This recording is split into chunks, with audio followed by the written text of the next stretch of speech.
That's crazy. I don't even know. Like, he has to respond to this, and he has to. yeah, He's gonna. But the thing is, right? He's not going to. He's not. This is actually more. What's crazy though is he responded to the Lolicon shit and apologized to the wrong person, and then deleted the video. Yeah, and then deleted the video. He was willing to do that, as radioactive as that situation is. But then he's not willing to address this. So you got to realize how damaging he views this, right? This part's kind of fucking insane because he takes the picture here and like triangulates his like. Is he going to dox him? I don't know. I'm a little bit concerned about continuing to play this. I don't think we should, to be completely honest. All right. What? Wait. He met with Al Qaeda? Oh, what? Wait, Hold on. I gotta Google this. What do you mean? What do you mean that you met with Al Qaeda, Mutahar?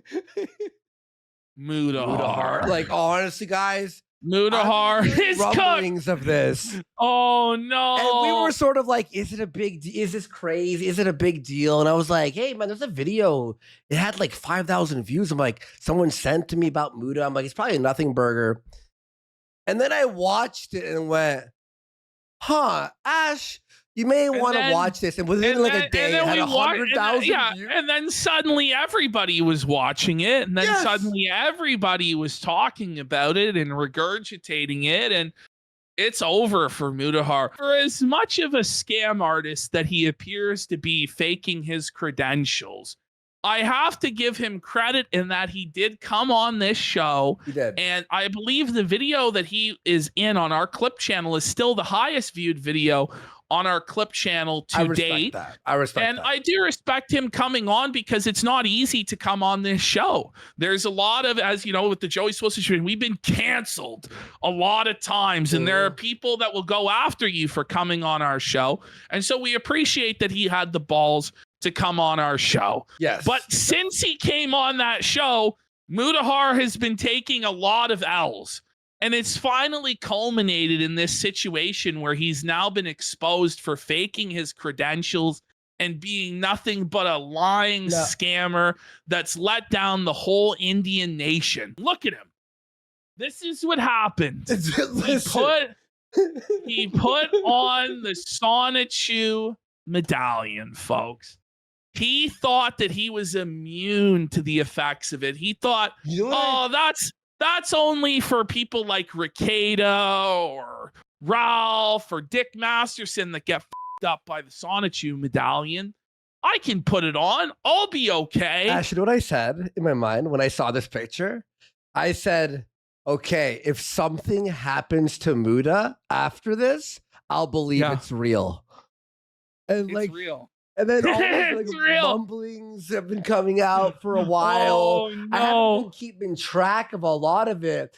So this guy, by the way, you're thinking, he's got like 1 million subs, 2,000 subs, and it went beyond viral. And now multiple channels have covered this video. I'm Nicandros. If you've been following Someordinarygamers or Mutahar's behavior the past year or so, you might. Okay, can we just have the hair? Yeah, buddy. It's so obvious that he messes up his hair on purpose. Wow. In order to look more relatable. But it's, listen, I think that's what's going on. Because otherwise, like, think about this, though. We should have been able to recognize just from this that he didn't have a job. Because what person has a job that has permanent bedhead going on 24/7, 365? Like, if you're going to work every day as an engineer in an office, or you're doing these Zoom meetings and coordinating a team like he claimed to, you're not going to have fucking bedhead while you're doing it, are you? I don't know, but okay, so here we go. But then also, like, I just hate the way he lights it. Like, he's just in like total darkness in this Gooner cave from hell. And then like he'll like intentionally scuff his mic and the sound quality also. You think so? Yes, he does that on purpose to try and appear more relatable and more organic. But it's like a performative style of being organic or chill or What down you're to saying earth. is he's Like- scamming the audience's eyes. 100%. That's what's going Okay. on. All right, here we go.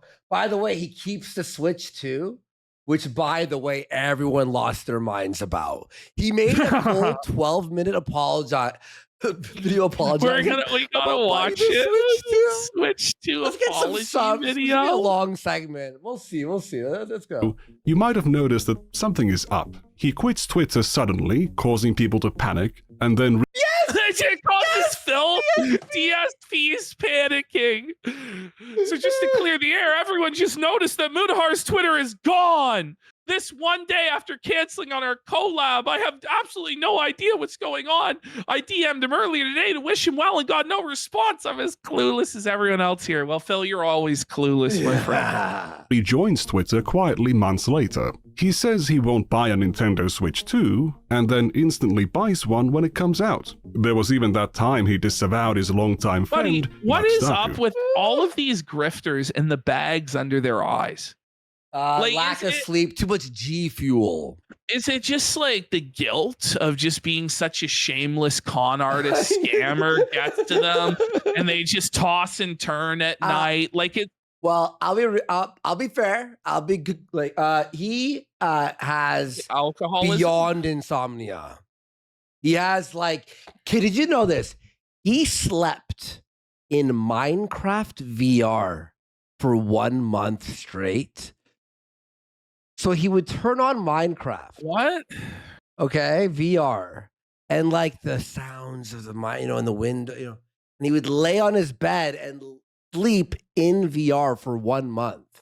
And he made a whole video about the. Did you know? But this whole thing is so performative, bro. Like the bed head, like look at the hair sticking up on the back of his head. And then he's just got like this wrinkled, dirty fucking t-shirt. Like, you know that he keeps probably a supply of like used t-shirts by the desk that he puts on to try and make it look like he's an everyman. Meanwhile, the Armani suits are just right over there. He's such a piece of shit. You know what though? I'll say this. I have noticed lately, it's just like whenever I see his hair, I'm like, he's doing that on purpose. He's Buddy, clearly like pressing his head like this. What I believe is he jerks off onto these t-shirts to like get the cum stains on. Like he pre-cum stains the shirts as a performative. Look, I'm a gooner just like you guys. I like stained shirt. He's a fake gooner, fake fucking neat. This is bullshit, buddy. Nakstaku. Not like but us. then he took the video down and apologized. Apparently, he pedophile! overreacted to No, this guy is making. Oh, this guy buddy. is making a full video about the Nux talk situation. So, from they were what I watching or something. So from what I understand, what happened was Mutahar, and there's like, I think a paywalled video where Mutahar, Oompaville, Someordinarygamers, Nuxtaku, and Nuxtaku was running it. And what it was is he was going to show progressively more degenerate anime until somebody quit the call. Until it became child pornography. So eventually the guy was like, all right, nobody's quit yet with a tentacle and fucking, I guess I'm just going to pull up child. And then Mutahar did. Is that what it was? And then Mutahar didn't leave during the child section. And people are like, but why didn't you leave, Mutahar? I had to. Yeah. Let's get Josh Moon on the line to explain. Josh, explain. video criticizing him for watching lowly hentai with Nakstaku, and not for anything else. Oh no! Oh no! Oh no! Not the oh, buddy. Jesus Christ, bro. The video I'm still working on, and this video you're about to watch right now is a little appetizer I've cut out of its body of research, because it was getting too bloated as it is. Anyway, despite saying So this 38-minute video is the extra. He looks so bad, buddy. Like, look at him here, man. He's got like a lazy fucking eye, man. This greasy, stinky fucking bum. Look at him. He's fat. He's bloated. He has bags under his eyes. His eyebrows are thick and bushy and unkempt. You know, I think I have that shirt. You think I should bring the shirt, Ash? The Ralph Lauren polo. I You have got that. that I'm one? pretty sure I have Bust that. it out, buddy. Yeah, hang on. I do have the When will Ralph Muta Lauren. be back on? Muta's coming back on this week to answer for his crimes. This coming Friday, Mutahar will answer all in a Kino Casino special edition interview. I'm He's sure. confirmed with us on Discord. All right, I'm not gonna wear it though because it's fucking hot in here. All right, here we go. With drama, not only did Mutahar return to drama, he decided to join forces with Ethan Klein to go after Hassan Piker. It's an odd choice. Oh, what a high crime! I hate to break it to you all. Muta was never coming back. Was he coming back? He was, buddy. So come on, he loved us. Yeah, he loves us. He loves the casino. Listen, we cover what's relevant, right, in the drama sphere. And we thought we had to cover this because everyone is, and we're interested. We had him on our show. We have to accuse him and get answers. Listen, he ruined my favorite show. Which one? The Completionist with Gerard. And I need to get justice for Gerard. It's been 11 months since Completionist put out like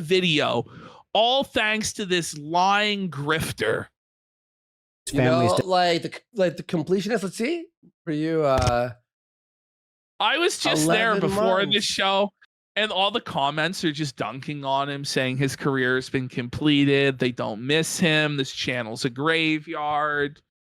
Honestly, this was the most base thing Mutahar ever did, was ruining Completionist life. I'll say that Oh, much. 07s to Muta and Gerard for their big W. But you mean Carl? Yeah. Jobst? Carl Jobst? Yeah. Because Ethan doesn't exactly have the highest opinion of Mutahar. Do you have the part where Mutahar runs outside with a gun? I don't, but What? I'm like, dude, these people are insane. Boogie's not even the craziest one in that room still. There's a point where Mutahar goes, Yes! I was wondering, okay, when the LOLCOW Live fake cancer drama was happening with Boogie, this is what happened. Did you remember this? oh shit, is someone stealing my car? And he runs outside Yeah. with a gun. Yes. Okay. Did you believe that when that happened? I had no idea. I guess I did. I didn't. I didn't. Like I was like, I don't know. That's kind of, maybe it is real. Maybe he did do that. And then he comes in 30 seconds later and goes, They're saying he actually walked into the corner of his room that wasn't No, it visible on camera. Well, it's the thing is, like, he's Canadian, right? But he's like, I'm at the LA base. And he said he has like an LA house, a Toronto house, and a Tokyo house. Or if it was an airsoft, they're saying it was airsoft. There was Arizona. Yeah. no, it's chill, it's just my brother. Oh my Like, god. this pseudo badass weird fucking shtick he's doing is not it. And frankly, he's so mean-spirited and nasty, and he has this weird thing where he needs to act like cool and that Okay. he's so successful and rich. I got. It's very rich for Ethan Klein to be speaking like, these what do you words, isn't it? Yeah, like It's the irony there. Like, hold on, buddy. You're like, I'm not going to settle with them. I'm going to take everything from them. I have private investigators outside of their homes, and they'll suffer for what they did to my Lex family. Luthor And, like, strikes again. Video needs to act cool, like the lawsuit video. He's in a suit with his feet up on the desk, and he's like lighting cigars and On money saying he's and gonna stuff. needs to act rich. Like, I'm going to create generational wealth for my lawyer. It's like, Oh, don't man. really have a leg to stand on here, Mr. Klein. And I'm one of the biggest supporters of Lex Luthor there is. Yep. He tells Boogie, dude, why don't you upload more? I upload every day and YouTube's not even my job. I was like, shut the f I'm gonna Yeah, say this. shut the I'm gonna say up. this. I never believed that YouTube wasn't his real job. You're telling me, Ash, you've got like hours to play games all day, upload every day, and do a fucking 9 to 5? But he's like a high-powered, 6-figure-a-year executive engineer somewhere that manages teams. And, you know, like, I gave him a lot of respect for that. I'm like, oh, really? this guy also, he has his own job outside of all of this, and he's managed to balance it, and nobody's messed with his job or tried to get him fired because he's the consummate and that's what it was to try and show everybody that he's better than the common YouTuber because he works a 9 to 5, and we all need to bow to him because he's so great. Like, it's ridiculous, man. Oh, I think he thinks his real job is being a day trader. I might be wrong about that. Okay, wait, hang on. May I see something? Well, there's a bunch of different things he said. Let me go ahead. Head up to Social Blade real fast here, and let's go. Some ordinary gamers. Hang on. Some ordinary. I hate how gamers. I have to. He's making a month $52,000, and it's not your job. What are the chances that you're making $52,000 a month and you're still going to keep your day job? No, it's impossible. And you're still going to answer to a normal boss like everybody else and put up with the bullshit of waging. Like, I don't really believe it. No. You know what I'm saying? But I'm like, you know what? That's very respectable if you are able to. And I actually had a lot of respect for him. In fact, the only reason I actually had respect for him was this thing. Okay, where it's like, I'm serious. That's honestly, that was the one thing where when I was told by you that he's like an engineer and he works this 9 to 5. Yo, you did. You said that to me. You did. You said that to me at one point. He told you that. Did he tell me that? But when I heard that, I didn't even know that. I was actually impressed, and I was like, wow, like fuck, that's great. I did not tell Ash that. It was during our show, I'm pretty sure, because I didn't even know that, and I was like, wait, you have a full-time job? What? How? But I mean, that's pretty funny. But like, yes, it is. Shut up, bro. I'm uploading every day. By the way, if you're a smart businessman, right, and you're making $52K a month off this shit, easiest job in the world, right? Let's be fucking real. If you have the talent for it, easiest job in the world. Why not make better videos? Quit your 9 to 5 and focus. Make multiple channels, a game channel where you review stuff. So it didn't really make sense about the job thing at all, to be honest. No. I never believed he had a job. I'm like, there's 0% chance he's waking up to work. I thought what it was is he's like a high-powered executive consultant with decades of experience, and that people came to him on a part-time basis asking his advice and his highly technical expertise. And that's what he did alongside. Like, that's what I was believing. I was fooled. Yeah. I really got turned off by Mutahar in that one, man. Really did. So Mutahar is a poser and he lies about having a job outside of YouTube. Those are pretty heavy accusations. But who has the time to watch through over a decade of videos and streams to check? He runs the call center, they're saying? Eh? I mean, I believe it, man. The call center. If he's telling a consistent story. I certainly don't, but I know a much faster way of achieving the same end result with only a few hours of effort. I can just search all of his video transcripts at once for certain keywords and timeline the claims this guy went above and beyond for this video, to be real. I play video games and scratch my balls most days when I'm not working. I wake up, I scratch my balls, I do my job, and then I fucking play some video games. I wake up, scratch my balls, play some Mass Effect, make a video, and like... Hey, I have insomnia, right? How much G Fuel do you drink? Bro, like, holy shit. That's a lot of. Look, I have a container of G Fuel too. Terrible, dude. Yeah, man. Like, look at how red and irritated they are. Like, zoom in on his right eye. Look at that. That's not normal, dude. Whoa, buddy. Whoa. He's an addict of G Fuel. Is he on fucking amphetamines all day? Like, what's going on? Do some of my stock work, and that's it. I wake up, I scratch my balls, and I play some Mass Effect, okay? I wake up every day, I do my job, I scratch my balls, I play around with Linux. By the way, like, I gotta say, like, how many times did he need to flex this? Like, who is this meant for? Like, it's meant, oh, look it, guys, I'm so badass. I don't have to do fucking anything. I scratch my balls. It's a douchey fucking thing, even if it is true to fucking say that. Like, isn't this stalking? Isn't this a violation of privacy? No. I am going by information Mutahar has made public through pieces of media he's voluntarily published on his YouTube channel, or public media appearances he has consented to. I'm also using information from a video that shows Young Muda! Humber College. Humber College? Buddy, you're not a fucking engineer if you're going to Humber College, buddy. Shut the fuck up, Muda. No, so you're fucking getting a film production diploma from fucking Humber College. Oh, a certificate. Well, it's a diploma / certificate. Oh, sorry. So it's a 2-year program, like what they call in the U.S. an associates. And then when did he start his YouTube channel? 2016, 2017? When did he start his YouTube channel? Go ahead. Because where is the time for him to then go to university for 4 to 6 years or 8 years to be a fucking engineer? It doesn't make any sense, dude. Yeah. It never happened. Based on my findings, Mutahar has consistently claimed that YouTube isn't his job. Hey, YouTube isn't my job. Thank God my job isn't YouTube. YouTube is not my job. By the way, so it's him trying to be like he's above it all, and other people have to make things up to grift or be dishonest to chase the algorithm.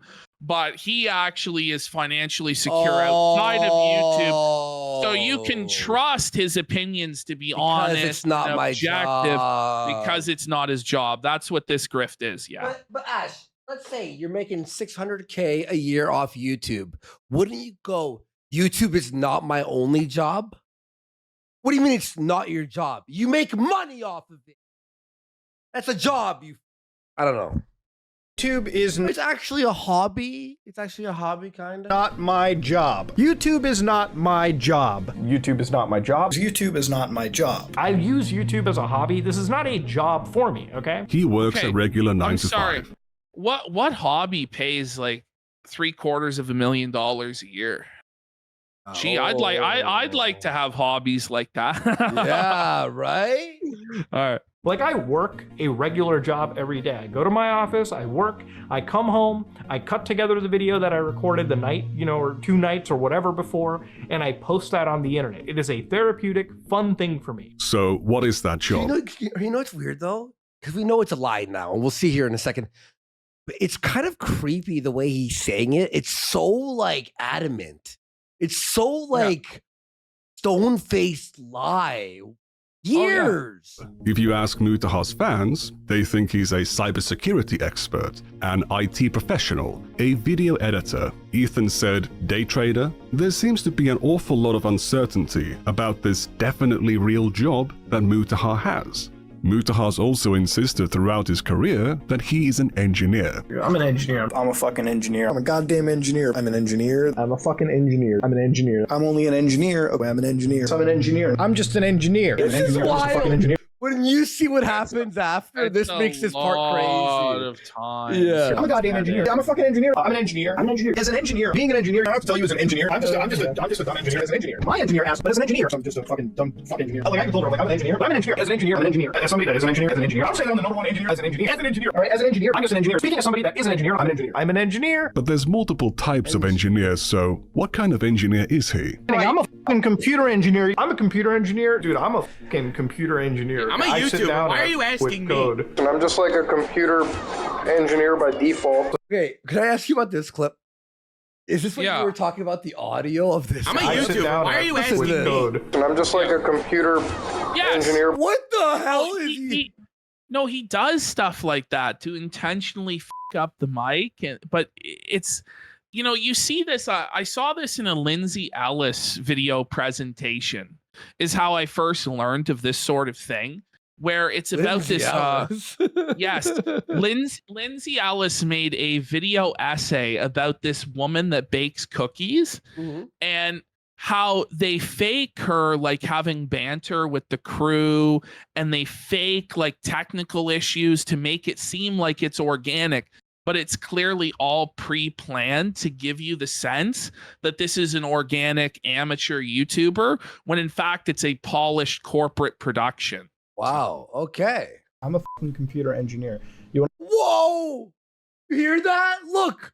Engineer by default. Like, I'm a fucking computer engineer. I'm a fucking computer engineer. Yeah. You want to talk about cyber Yeah, the beat. warfare? I'm a computer engineer by trade. I'm a computer engineer. I'm a computer engineer. I'm a computer engineer. No, I'm a computer engineer, okay? I'm a fucking computer engineer. Ash, you I'm a ever computer engineer. I'm a computer. have you ever had this much G Fuel in your home?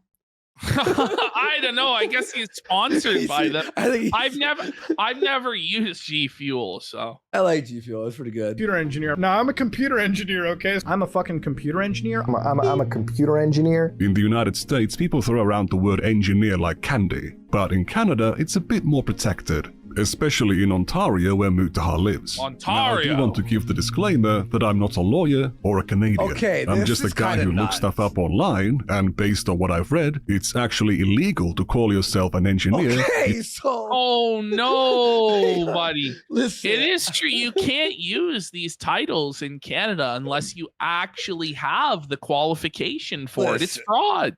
I know. Okay, I think it's kind of excessive. This guy. Arrest him! This Arrest is- him! this is so like we need Mutahar in jail because he's got engineer valor. Like If you are not a licensed engineer. The Ontario Engineering Regulatory Body, Professional Engineers Ontario, claims to take offense to even titles like software engineer being used instead of software developer, but they do make an exception for terms like train engineer, broadcast engineer, or sound engineer, which are not professional engineers in the same way that a computer engineer or a civil engineer would be. Calling yourself a computer engineer to a public audience is like saying that you're a civil engineer or a mechanical engineer. You might as well call yourself a doctor or a therapist. For Mutahar to be a licensed computer engineer, for him to be able to legally call himself a computer engineer or an engineer in general, he would need a Chad's being so funny today.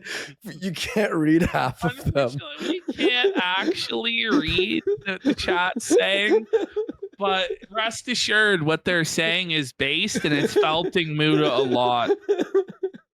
4-year degree, 4 years of training, and to pass the National Professional Practice Exam. If he had just a degree, then he could only call himself a computer engineer graduate. This is where things become a little bit difficult, because Mutahar is apparently not just a computer engineer. I'm a video engineer now. I think I know how to shit fucking. He's a video engineer at the same time. Well, hold on. Wait a minute, Muta. Muta. Which is it? What the fuck is he talking about? Works. Speaking out of an engineer, like if I wasn't a computer science engineer, I wouldn't even speak about He's a computer science computer engineer? science. Do you have a degree in computer science, or no, you don't? I'm gonna tell you what this is. It feels like he had like he's a hobbyist. He just did like a hobby. He just learned a little code in the background and then I don't just know. called himself a fucking engineer. It's just like me saying I'm a cheeseburger engineer. Like, off. Like, yeah, man. being an idiot. But as an engineer, I'm a stuttering engineer. I'm a cocaine engineer. I'm a coke. Everybody's a fucking engineer. I'm gonna call him a fucking idiot because he does do idiotic statements. This is why, as a cybersecurity engineer, A computer engineer is very much a real thing, but Okay, a hold video on. engineer or Okay, so he's a computer engineer, a cybersecurity engineer, and a video engineer? He was in school for Come 18 on, years. Come on. How did he think More no one like would a scam engineer. a broadcast engineer isn't a real professional engineer. While Donut engineer. The broadcast engineer.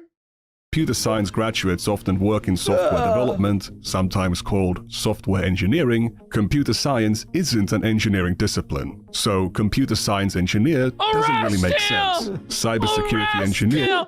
That's illegal. That's illegal in Ontario, bitch. Muta's gonna sue us. I don't know what we're gonna do, boys. No, he's not. Well, I mean, like, Well, he'd have to find out in court if he really was a fucking engineer, so he's probably not. Is he an engineer or not, bro? Can he just produce his fucking doctorate in engineering and just felt us all? All he has to do to win is just post his degree, like a photo of his degree, and then he wins, right? Yeah. Is once again using the word engineer as just a job title. Look, I'll say this about this part. I think it's funny to point and laugh and go, you're a fraud, blah, blah, blah. But don't go ratting on the police like, I have information about this lying Indian. Well, hold on. Did him and Carl like contact the police about the fucking situation with Completionist? I don't think they did. Did they? Okay. I thought they threatened to go to the police about it or the authorities about it. Like, I don't think they did. Someone in chat saying they did. Oh, I don't know. And then everyone else, you can't read their comments. Holy shit. Mutahar clearly wants the prestige of being perceived as an engineer, given that he's been calling himself an engineer for the past 10 years. And he uses this title to make himself more authoritative. But I'm an engineer. I know how this stuff is going, so I'm not even speaking out of pocket right here, okay? Oh, that's see, bad. That's the problem. That is my problem, where you can't say that if you're not really an engineer. Well, and then also using it as like an authority of whatever you're talking about the Xbox made Fox News mad, but you're an engineer, so you understood why they're wrong. It's like, you can't say that. Look at that paw. Look at. Did you see his eye there? It was crazy. I'll Bring find it back. Hang on. Oh wait. The last blink. There. Oh, no! Zoom in even more into that lazy eye. Oh no! Okay. This is... Review text getting hungry. If you want to disagree with me, feel free, but you're actually wrong. As somebody who is a computer, favorite type of eye, the lazy one. It's an easy prey for review tech. Well, he's lazy for one, but it's unable to defend itself due to its lazy nature. We got Elon Musk. Oh, this was actually, look, Elon Musk is a very insecure and terrible gamer. He made a video calling out Elon Musk for, hiring someone to play games, right? And being a fraud. Engineer, disagree with me? Listen, feel free, but you're actually wrong. As somebody who is a computer, engineer. How could you make a video on Elon Musk being a fraud? And then you yourself in that video are lying and being a fraud? Allegedly, according to this video. Somebody who understands computer code, for instance, hearing Elon talk about computers and anything code related is actually mind-bogglingly stupid. It's not clear what kind of an engineer he is. So, what education does he have? Like, it's a really good explanation of why, I picked engineering as, the road to go down when I was studying. I'm like... So, he would have an engineering degry. I went to university for computer sciences, and that's it. Education background, asking because a lot of CS knowledge. I did computer engineering when I fucking went to college. That's what I did. Okay. LA Noir nose grab right there. Did you see that? Yeah. Whoa. Okay, I'm doubting him. Yeah. At least a computer science degree. I thought when I got into university for a while, and I dropped out a semester in because I was like, okay. Wait, no. Oh, you dropped out a semester in? So you have no degree then. This is fraud then. Dropped out after a semester. I'm a dropout myself. I've never finished university. Whoa!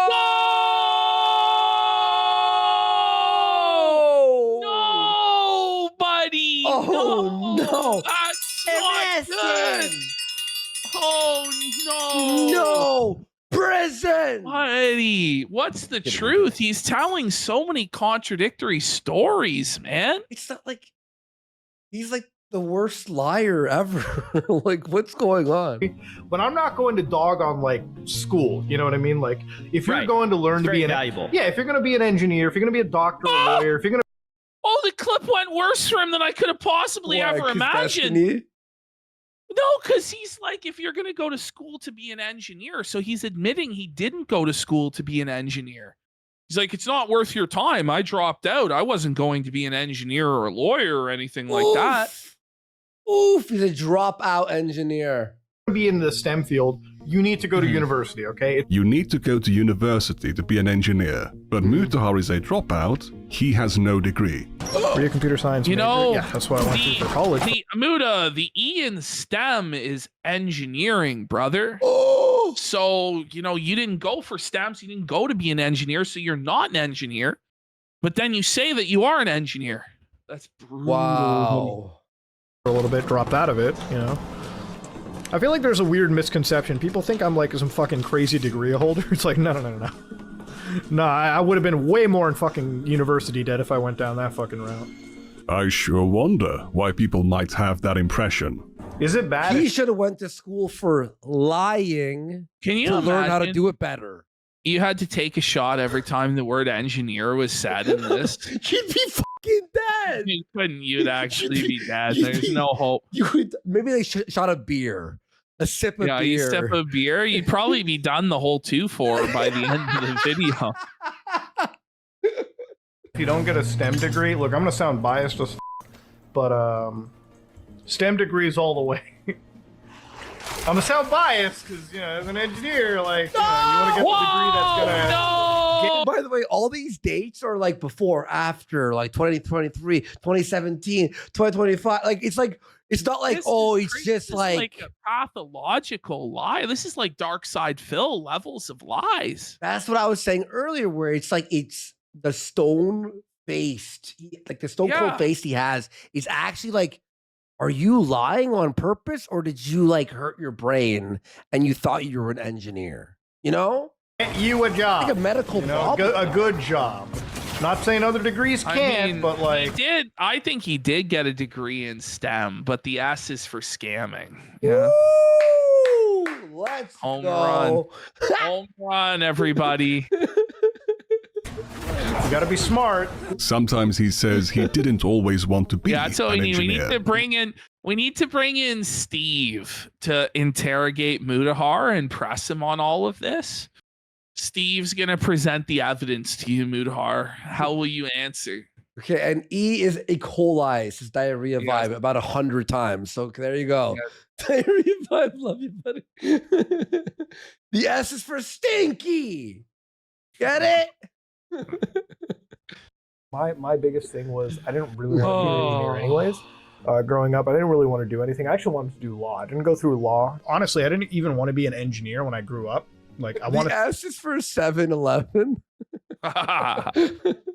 to be a lawyer for the longest times. Other times he says he's a former engineer. So, like, being a former engineer, like, I virtualize like everything, so I like contain shit. How old is this guy?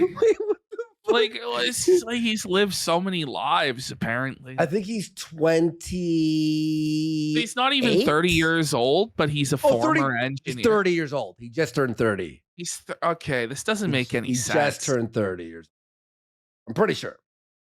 An ex-engineer. The coolest ways possible. I'm like a fucking ex-engineer. But here's the thing. He's been saying he used to be an engineer, or that he worked as an engineer for 10 years. I wanted to share sort of my engineering background with you. I can't take this. This is so much lies. So when was he an engineer then? If he is like a former engineer, like in 2015, like this doesn't make sense. The timeline doesn't add up. No, this is all lies. Okay, I worked as a fucking engineer, all right, before I went into this shit. He needs to react to that. He needs to like say something. Oh yeah, he got to say something about this. A 10-minute video and just go, look, guys, I fucked up. I lied. He's not gonna address this. He can't. He can't. This is brutal. I know this. I also like to mess around with technology. I myself used to be an engineer before I went into the video editing route. Mutahar started his channel in 2012, the same year he turned 18. By video editing route, he means that he switched careers after his channel began taking off. And the interesting thing about this whole YouTube stuff is it actually made me change my entire career choice. You know, I never really thought of myself as an individual who, I mean, I expressed talents in film production and everything, and, you know, I never really threw myself into it. I did stuff on the side even before YouTube as well. But this really changed me, and it made me more passionate in the whole, you know, video production side too. So now that is my field of choice. Now I work as a video editor. For those of you who don't know what I do outside of YouTube, I do that. I work as a video editor for my own post stuff. All the programming, cybersecurity, penetration testing work he talks about early on are jobs he supposedly did before he did YouTube, and he didn't like doing it. Before this, I was a depressed individual, and I was going to go through a certain set path in my career and just go through that and move on, right? And there was a point where I really didn't think there was much else. I was going to go through the motions and everything. And then, you know, to cut down on the stress. And your face just hearing these lies. Like, Ashton's just like, or like, how could you lie like this? Who is this person? This is crazy. This person was on our show. Yeah, man. Whoa, man. That's crazy. And I still have stress issues nowadays, but you know, back he's then 31 I had a now. Crazy amount of depression and stress issues. And so to counteract that, I decided, you know, why not do YouTube? And so, you know, one night I went onto the Google Create account and did it, and you know, and then we started making videos. I told you guys, I'm a guy who used to code bank applications. Really boring shit. Now I'm a dude. You coded bank applications? So you were a high-level cybersecurity programmer then. You have to be pretty fucking good, you'd think. Anyway, I don't know. He's a bank engineer. In order to fucking engineer the Toronto Dominion banking fucking app? Like, the fuck are you talking about, bro? Like, the best I could say about that would be he did like the design. And they had bullshit. An actual team that made security. Okay, let's think about this. So this is him at 21. He's 31 now. This is 10 years ago. He's 21 years old. What 21-year-old, and this is even before that. So what, he's like when he's 19, 20 years old, he's coding banking apps? That doesn't add up.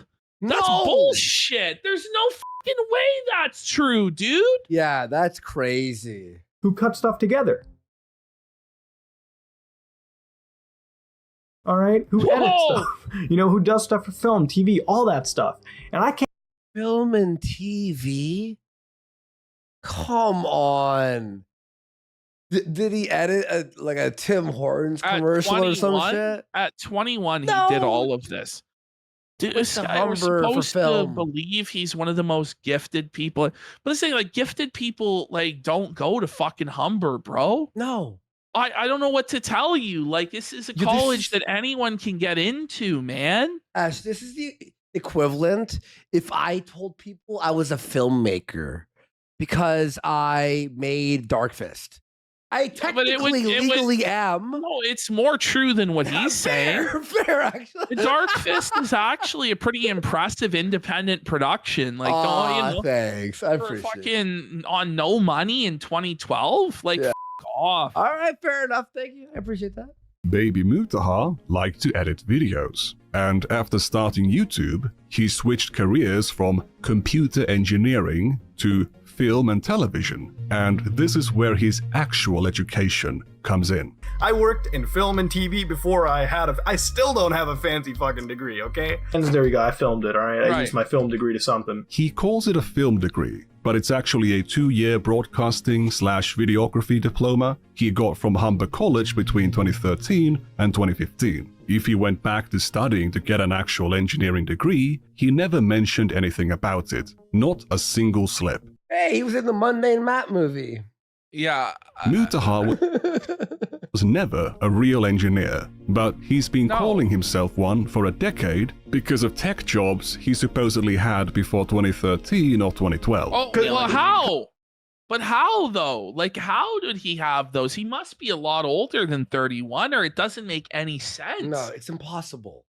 Nobody's he's 18 in 2012, so nobody is hiring 18-year-olds in unless he's like the most skilled programmer like that we've ever fucking seen. Internship. That's the only way. Yeah, it could be internship. Like, yeah, he was the office gopher, bringing guys coffee. Like, come on. Yeah. Because I never tell people like what I do. Like, I never tell people anything, right? Like, I don't even tell people I'm not an engineer. I haven't been one. Whoa, dandruff! No, but Look, he has dandruff. I'm actually just shocked at how devastating this is. He's saying, I'm an engineer, I'm an engineer, I'm an engineer, like probably 100 times. And then here he is saying he's never been an engineer.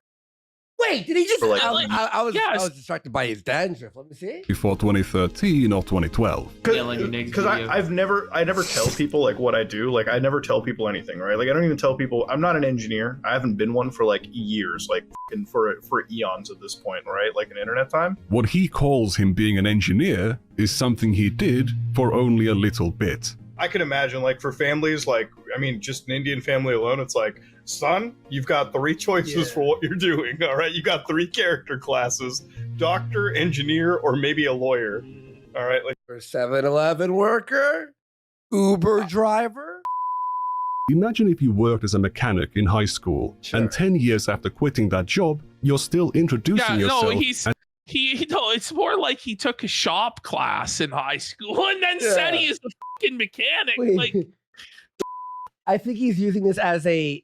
and then I just pretty much stuck to, this life now. Imagine if you worked as a mechanic. Okay, imagine if you were. It's only an example, because in my mind, I'm like, wait, he's lying about being a mechanic now. In high school, Fair enough. and 10 he was years at after Jiffy quitting Lube.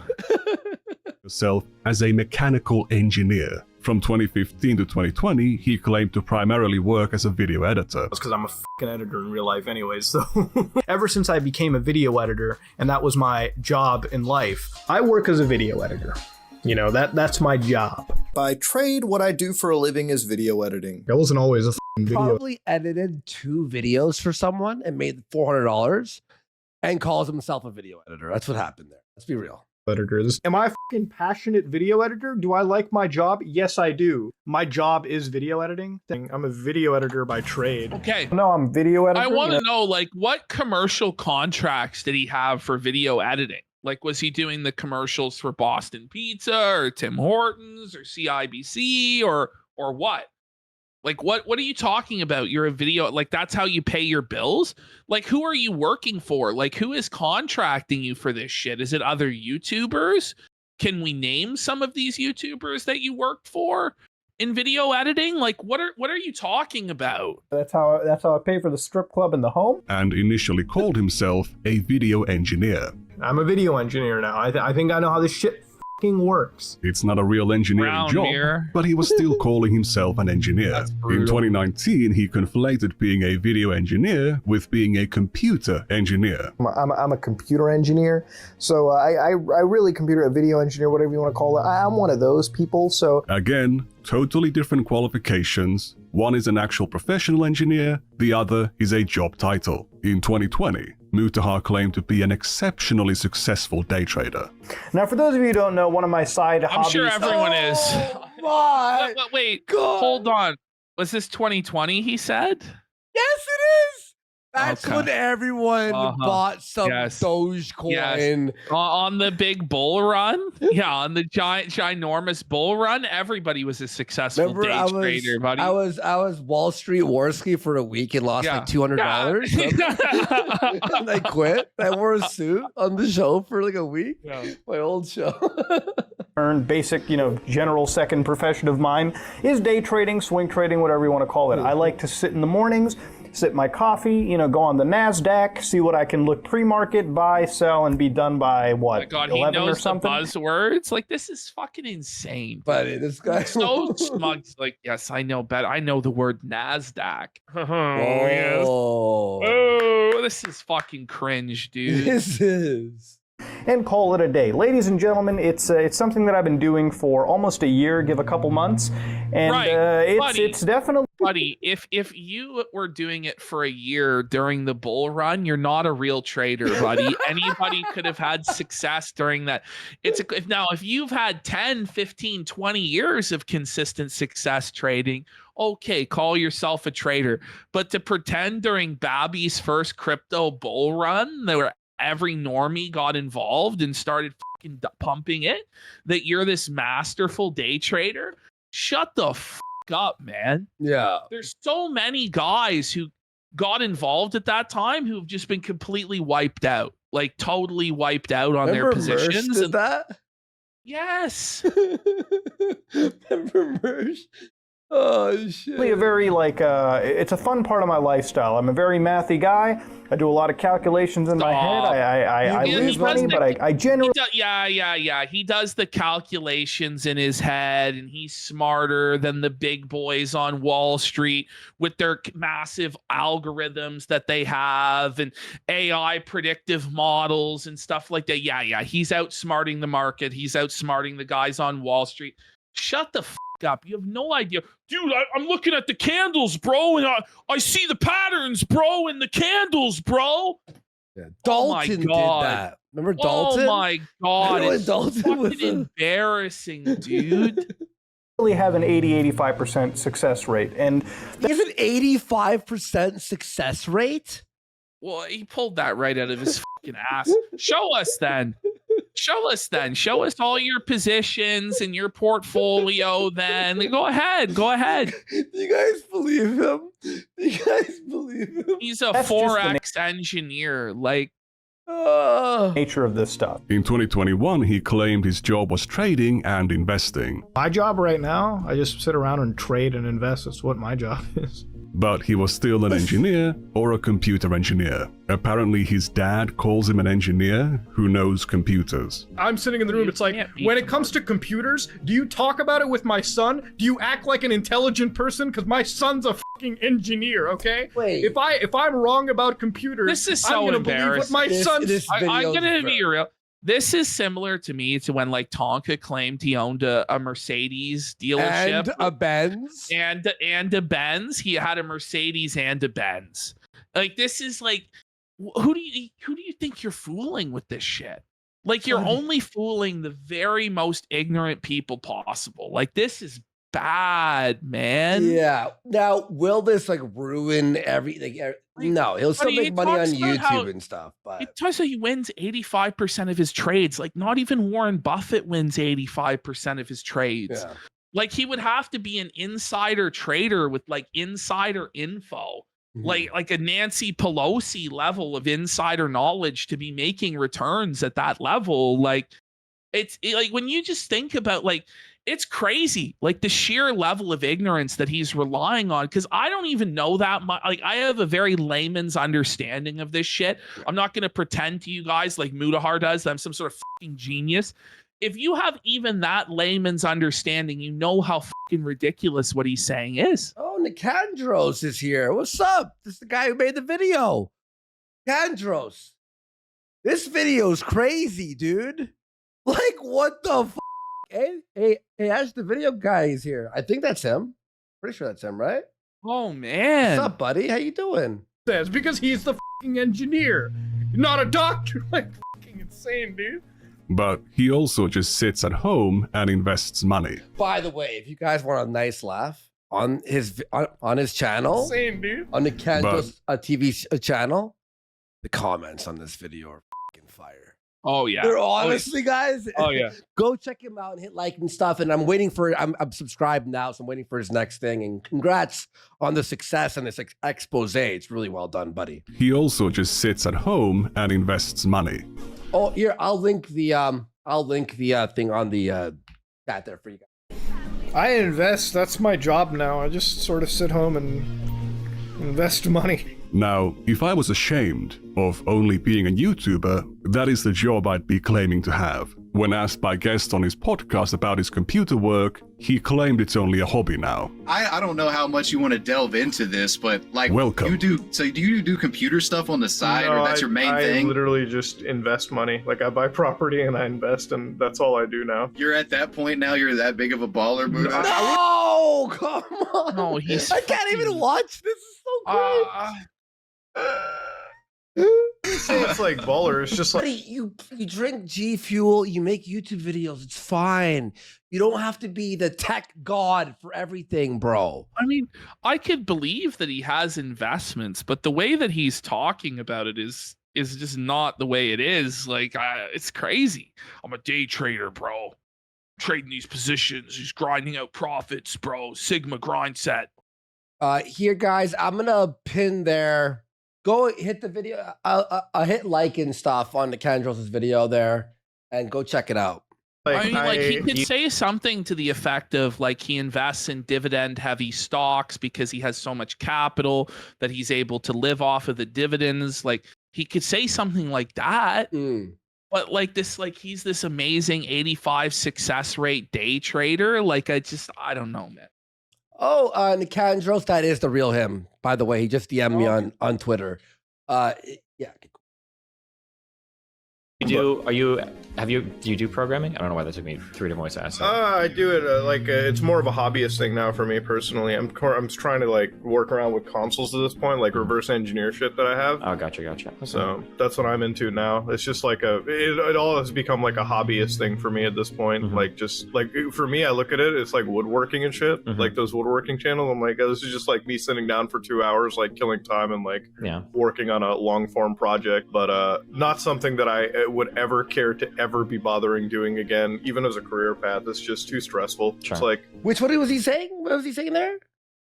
I think like video editing. I honestly don't know. At this point, it's hard to keep track of his lies. There's too many lies.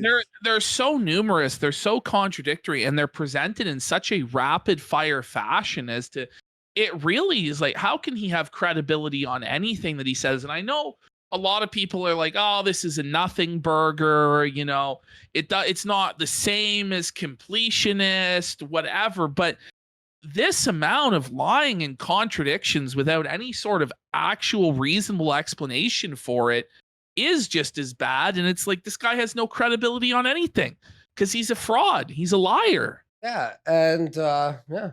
Boring. Well, compared to anything that we do now, you know? In 2023, he's calling himself an engineer a lot, just like before. Like, I'm not saying he should be hung. What I'm saying is he should be pointed and shamed and apologize and explain what his thought process was. I think he should do that. I mean, maybe there is a reasonable, like he's protecting his real career or something like that. But the more I see of this, the more I now realize that there's just no way. There's just no way. Like, it's all fraudulent. The whole guy is just a total bullshitter. He's a con man. Sorry, it was hanged, not hung. Sorry. But in March, he claims he just invests money again. Were you into business before doing YouTube? No.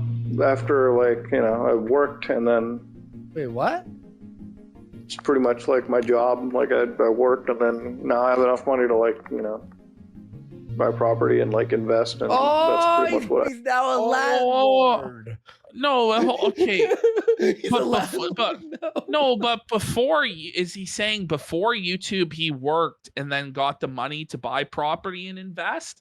Or is he saying now only after YouTube he's had the money to buy the property and invest? I'm not really sure. Buddy, I don't even know what to say. In August, he gave the impression he still worked as an engineer. All right, as an engineer, if I show up to my office and I his fuck office. up, okay. So he's an engineer that goes to an office. Right, but you also make videos every single day on YouTube where you're bedheaded and disheveled looking. It doesn't add up. You go into the office like looking like that, but you also are able to pump out all these videos. Okay. There is no, even though his videos are, you know, pretty like, you know, they're just like at a desk, webcam, maybe a DSLR to a webcam app. You know, some of his videos have a lot more work put into it, obviously, like the completion was, and, you know, all that stuff. Anyway, I don't know. I don't have a job anymore. But then, like posting every day would be impossible. Is my point. Because what's going to happen eventually, right? There's probably going to be a YouTuber who actually is an engineer who's going to press Mutahar about a bunch of stuff that he has no idea about. Yeah. And he's going to look really foolish. Oh, yeah, definitely. He also mentions he's going to be pirate software edited. Pirate software edited. I don't even know how to say that word, but you know what I mean? He's going to be the new pirate software for everyone. Working at his own company that does asset management and property development.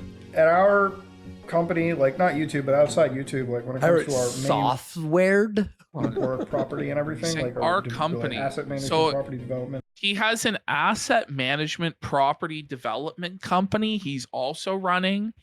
So let's start putting this together here. So he's a full-time YouTuber. He is an engineer that goes into the office. He's also a day trader. He's also a land management, property management developer as well. Like video editor, commercial TV.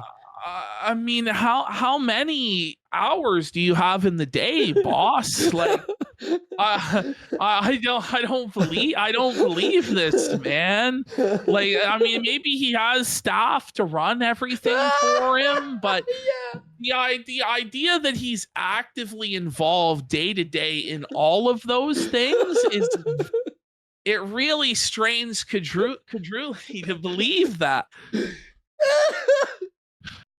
Stuff like that. So before YouTube, Mutahar did the computer programming cybersecurity work. Okay, so here's this is the timeline. So yeah, he turns 18 in 2012, but apparently, so like before this whole time, the 2013, 2015, at that time he's coding for banking applications, and he like that's not possible.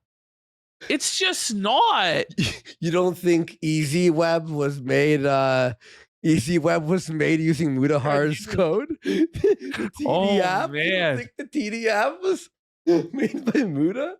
Entitles him to call himself an engineer. Between 2013 and 2015. Yeah, where is the? It's just the question is like, where is the time for the education to be like an engineer?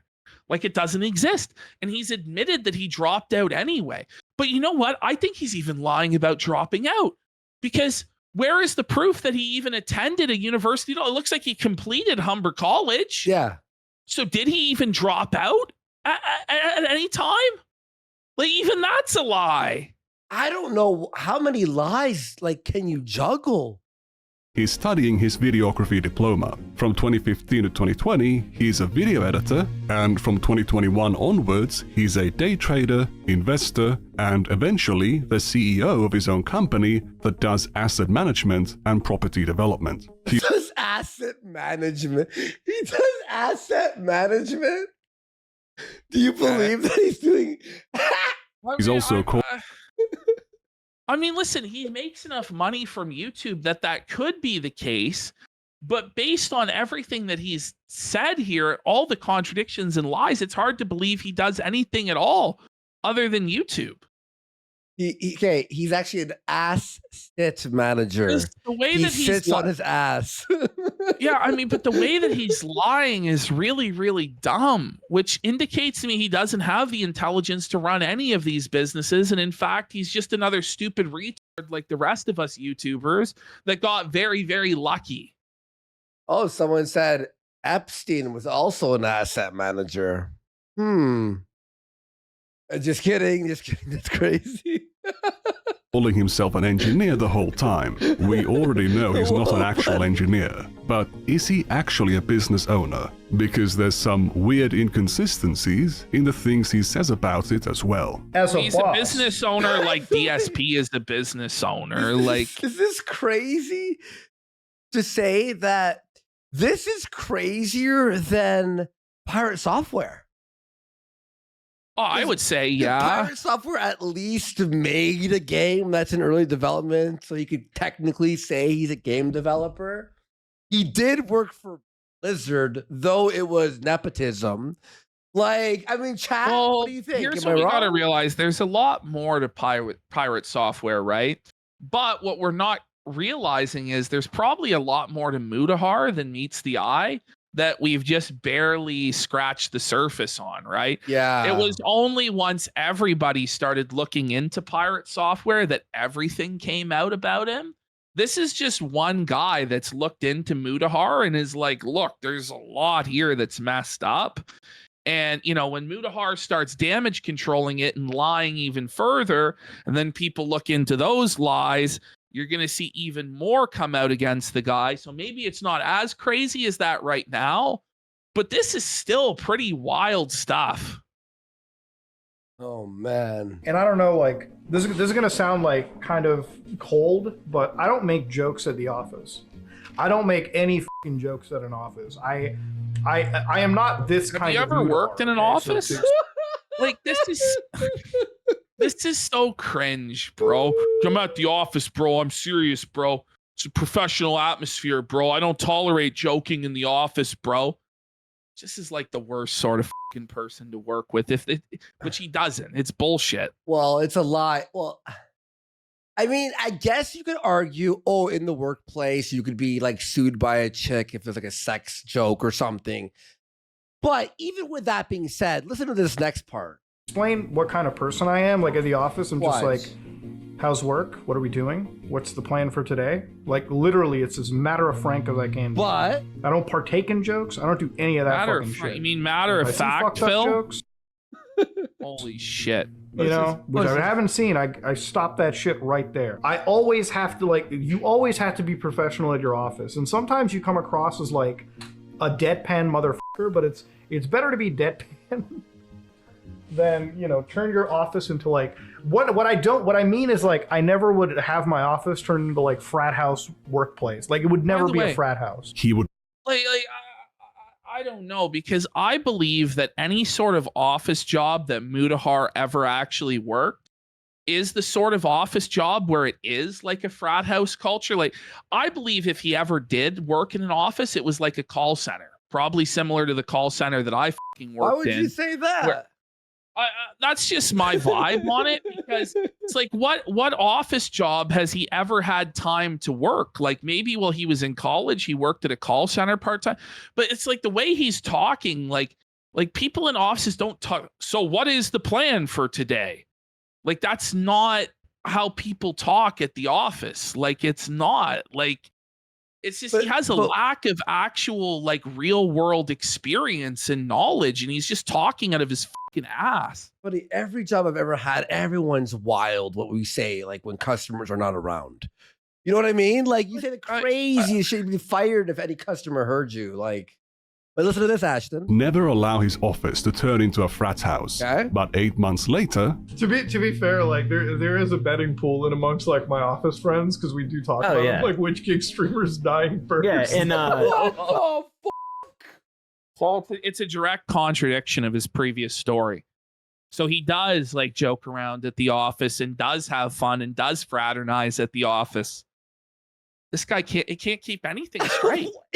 I just don't know. Like, why does he feel the need to talk about these things that don't exist in order to justify and bolster himself?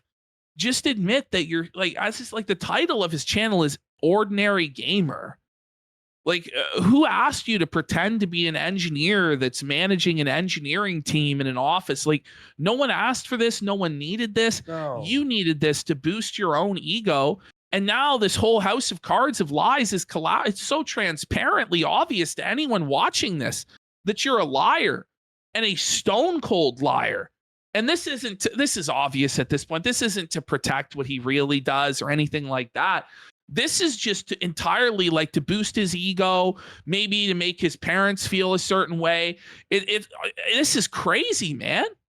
isn't that pretty fratty? Isn't that a fucked up joke? And if I see fucked up jokes, you know, which I haven't seen, I stop that shit right there. Maybe he just sucks at maintaining a professional culture. Could it be possible that Mutahar has been faking having a job all along? Doing daily uploads while being a CEO 9 to 5 is a pretty busy schedule, as Ethan said. When he was on the Unsubscribed podcast, Mutahar made sure to let everyone know he Have you works seen 9 his to full video? You sent it to me from, I believe, 13 minutes. Okay. And I watched from, I think, about 13 minutes to 18 minutes is what I Okay. watched. Now, right here where my mouse is the craziest part of the whole video. It is so keynote. You'll see. 5, and that he's a very serious businessman. Legitimately still have a 9 to 5. Yeah, I have a 9 to 5. Dude, he works in hours and hours. That's what, like, this is... Why would you say this? But he works a 9 to 5, but like it's a lot harder to believe he's working a 9 to 5 than that he owns a company and he hired people to manage it for him. But when he says he's working 9 to 5, it means that he's working for somebody else, right? and you're doing that, but you also wake up and scratch your balls and do YouTube uploads, and you're also a day trader between the hours of this time and this time, it's bullshit. You know, if either the bald in chat says, I also work 300-hour weeks. Yeah, this is almost like the dear leader. Like, we're supposed to believe this guy bowls a perfect game every time. He gets a hole-in-one every time he golfs. Like, it's like, what can't this mean? He's a Superman. Superman.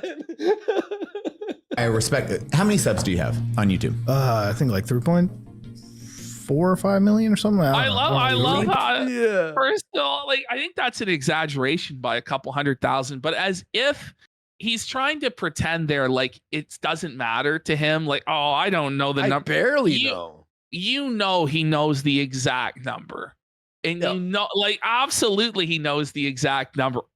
3 point. Come on, bro. I don't know. We have 42.3, I think. Or the 0.3. I didn't check it in a few days, but 0.5, like 3.5 million. We'll say that. And you're still doing multiple 9-to-5s where you're running different businesses. You were talking about Q4 I'm the CEO of our own company. Okay, different businesses. How are you at this podcast? Multiple businesses.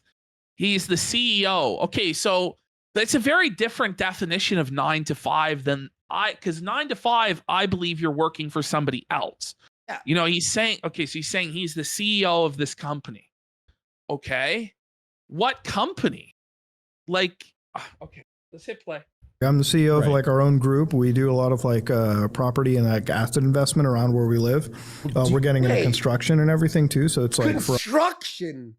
For us, like our job is my job is a 9 to 5 every day. What I would really know is if he's in construction, like, I'd like for somebody who actually knows to start asking questions about like permitting and zoning, like in the city in which he lived. He doesn't know a fucking thing about any of that and would be exposed so quickly if he was talking to anybody who actually knew what they were talking about.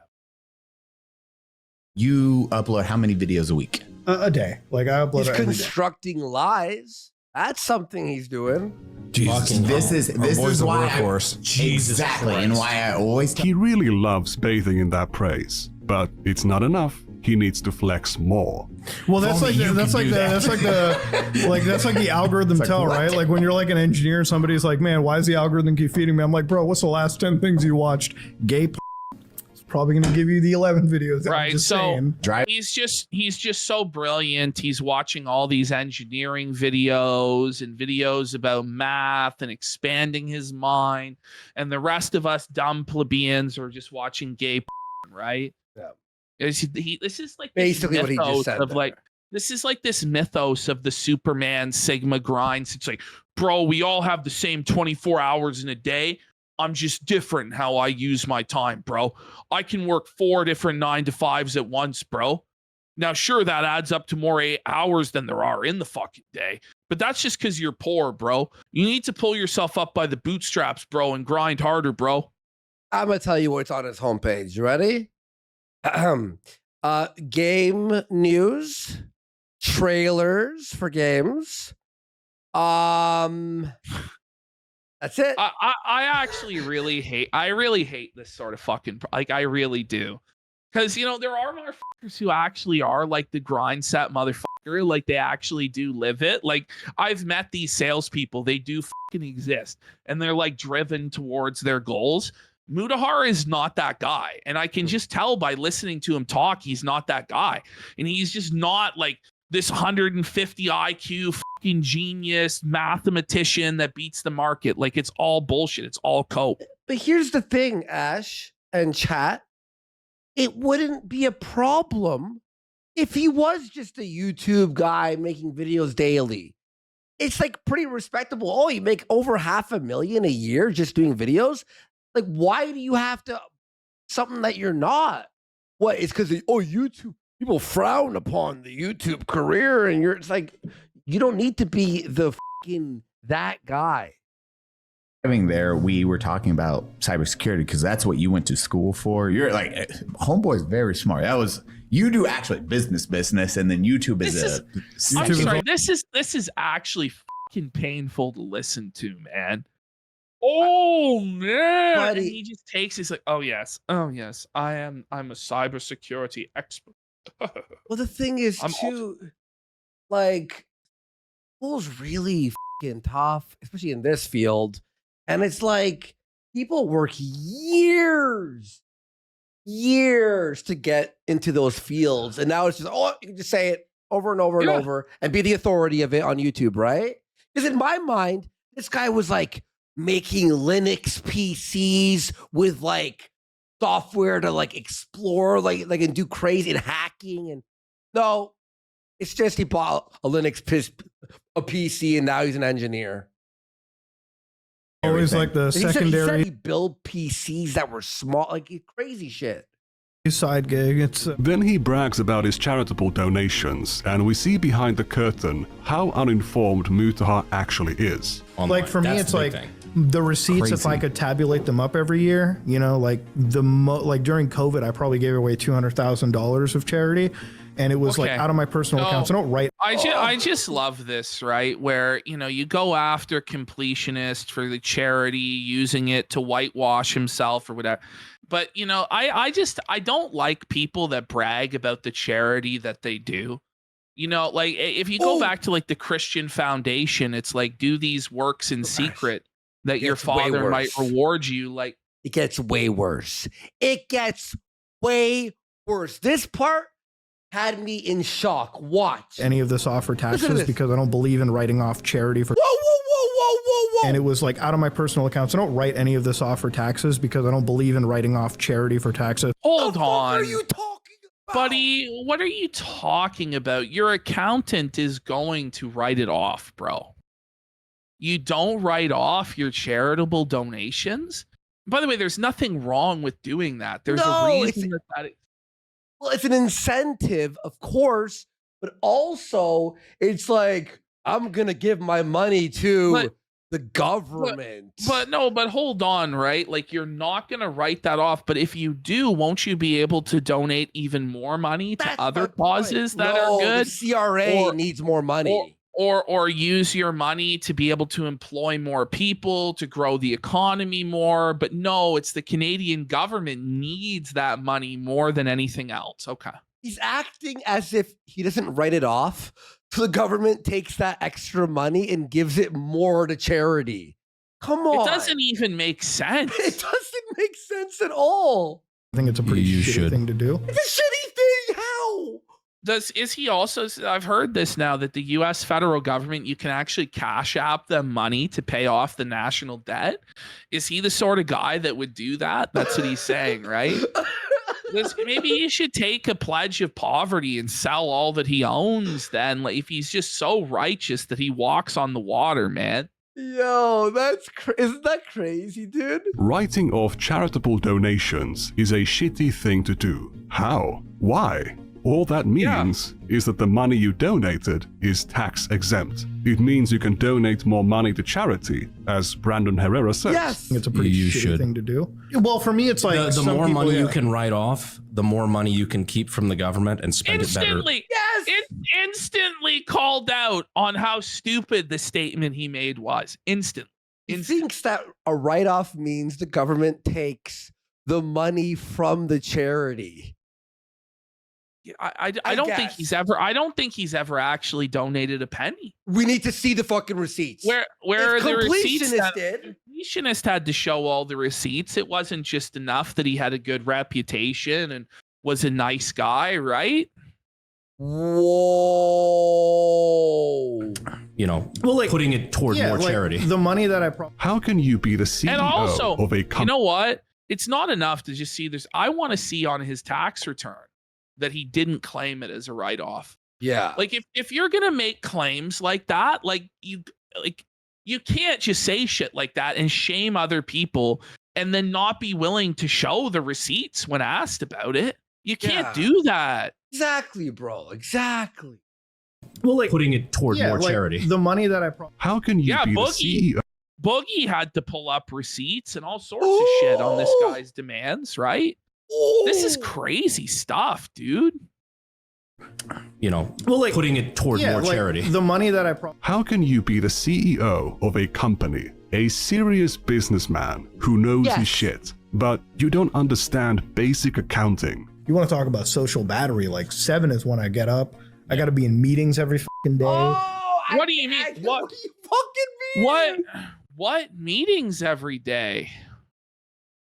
The liar meeting? What the fuck is he talking about? My work day doesn't end until like 4 p.m. That's when I get like a chance to open up the Premiere Pro project file for the video, and I get to work on that, and then I get to upload that a day later. Like, he works till 4 p.m. every day and cannot take a day off. However, he seemed pretty happy to take a day off to watch a video game commercial from 1 p.m. to 3 p.m. Whoa! I mean, in all honesty, what day? Let me see. It was March the 13th. Okay, let me see what day that is. Like what number? March? Come on. 13. This guy is a fucking neat, on a bro. Thursday? On a Thursday? But aren't you up at 7 a.m. until 4? All these companies, multiple 9-to-5s. His day trading just went down. He didn't check on his investments during this time, during peak trading hours. That's strange. Oh my god. On a Thursday. I love to read comment sections. This video's so fucking good. Like, this guy did his fucking research, huh? In videos. That is probably the best part of doing YouTube content creation, is reading the comment sections of what a video has. How do you have time to read comments? How do you have that time? Where you have the luxury of that?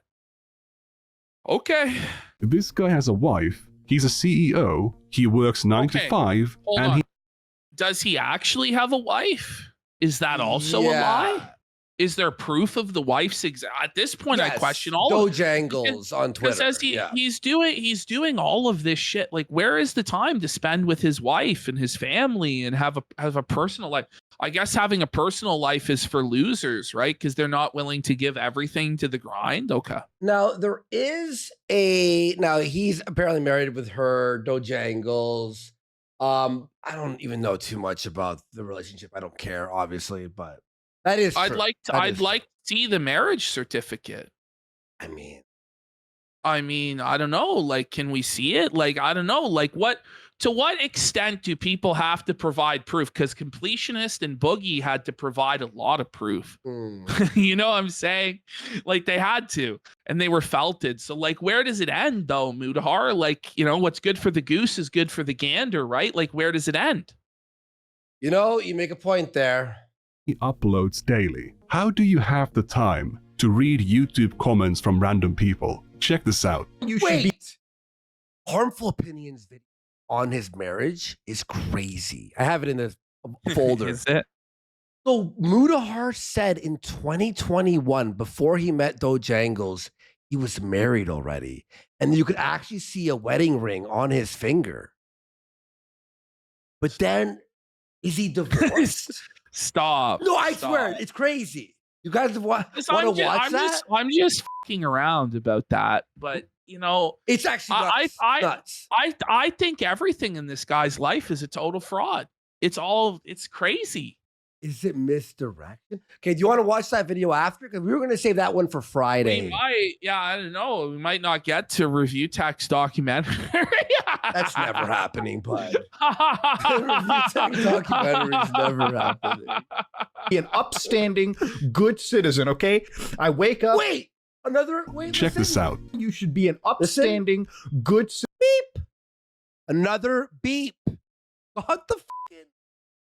But what sort of grind set dude doesn't change the batteries in their smoke alarm? He doesn't take any days off. He's like a superhuman, multiple businesses, day trader, CEO, cybersecurity engineer, computer engineer, but he can't change the batteries in his smoke alarm or hire someone to do it. And it happens multiple times. Okay. Mutahar had the chirps between December 2021 and January 2022. Okay, the fact that you knew that, buddy, that's crazy. good citizen, okay? I wake up, I do my job, I come home. Yeah. Many of the Hold on. Is his Steam gaming history a matter of public record? I would like to see the amount of hours that he's spent playing games on Steam and his activity logs and compare that to his supposed grinder lifestyle. Okay. Release the Steam logs. Release the Steam logs, Mutahar. Instances where Mutahar says YouTube isn't his job are from videos where he rants about how unstable YouTube is as a job because of their never-ending policy changes. These things supposedly don't impact him. He does YouTube to relax, but he's always obviously upset in these videos. He consistently paints himself as a hard worker. It sounds like you worked really hard in high school. We're talking about taking. Bro, we have to watch this video one day. Okay. So if he's that brilliant and he worked that hard in high school, why is he going to Humber College? It doesn't make sense. Buddy. You know, because I can believe that you were brilliant, but you were lazy as f. Or I can believe that you weren't so brilliant, but you worked really hard. But you can't be both brilliant and work hard and go to Humber College, bro. It's just not the case.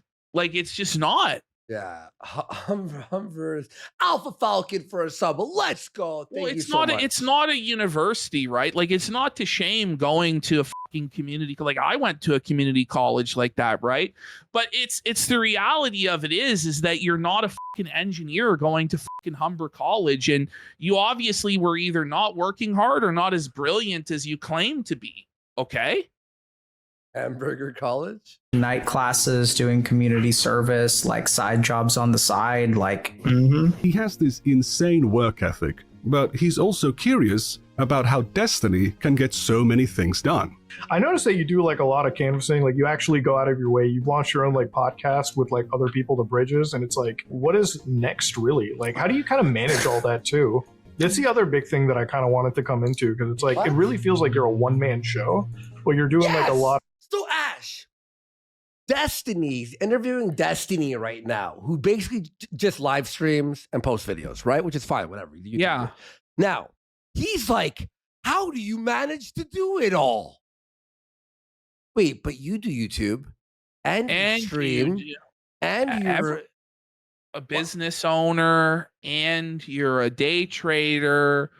And it's like, shouldn't you be like, I don't know, man. At least be like, oh, I get that lifestyle. I work hard too. You know what I mean? No, it's like, man, this is crazy. How do you do all this? By the way, how do you check notes, live stream and comment on videos? That's not that hard to come into, because it's like, it really feels like you're a one-man show, but you're doing like a lot of shit and you're managing it pretty well.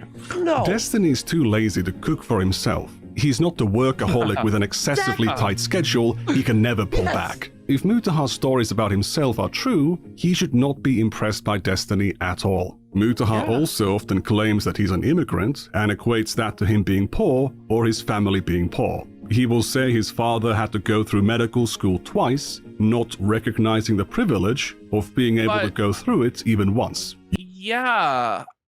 And being a doctor, the son of a doctor, and you're poor and underprivileged?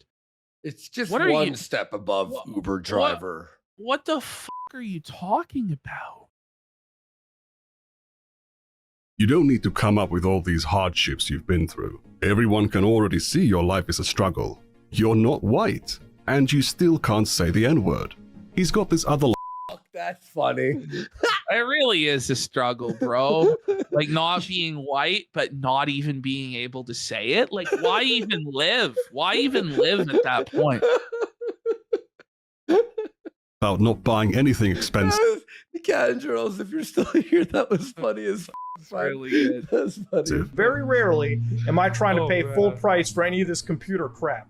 You don't need to, all right? I don't overspend my money on crazy computer chairs. I think whatever I can get at Costco fits me fine enough. As far as my peripheral... Oh, you're a real hero, bud. He's a man of the people. In Indian haggling and being cheap, it's unheard of. go, I have some SteelSeries headsets, keyboards, and a Logitech mouse, which I think is really awesome. If anything, I overspend on my monitors. He's so frugal, but he also owns a luxury diving watch worth almost 10 grand. Whoa, but euro too, so that's like what, 1,500 Canadian? God. If you have an easy Look, I'm all in for the watches. Oh, buddy, it's but like be proud probably of it. more like 14,000, 15,000 Canadian dollars, isn't it? Yeah, no, I said Holy 15,000. shit. I said 15. Oh, okay, Yeah. okay. life because you were Well, born did I say 1,400? I mean 15,000. Yeah.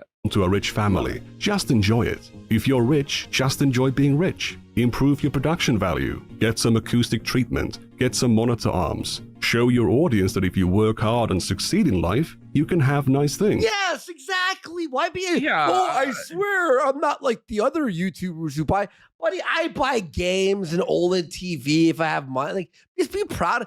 Everyone out there, if you work and you buy something, be proud of it. He's like, no, I swear, I'm not like these other YouTubers. I don't buy shit. And then you have like wide screens behind you, 14 monitors. I don't understand, because is he supported by viewer donations to where he has to pretend to be poor, or is it mostly just?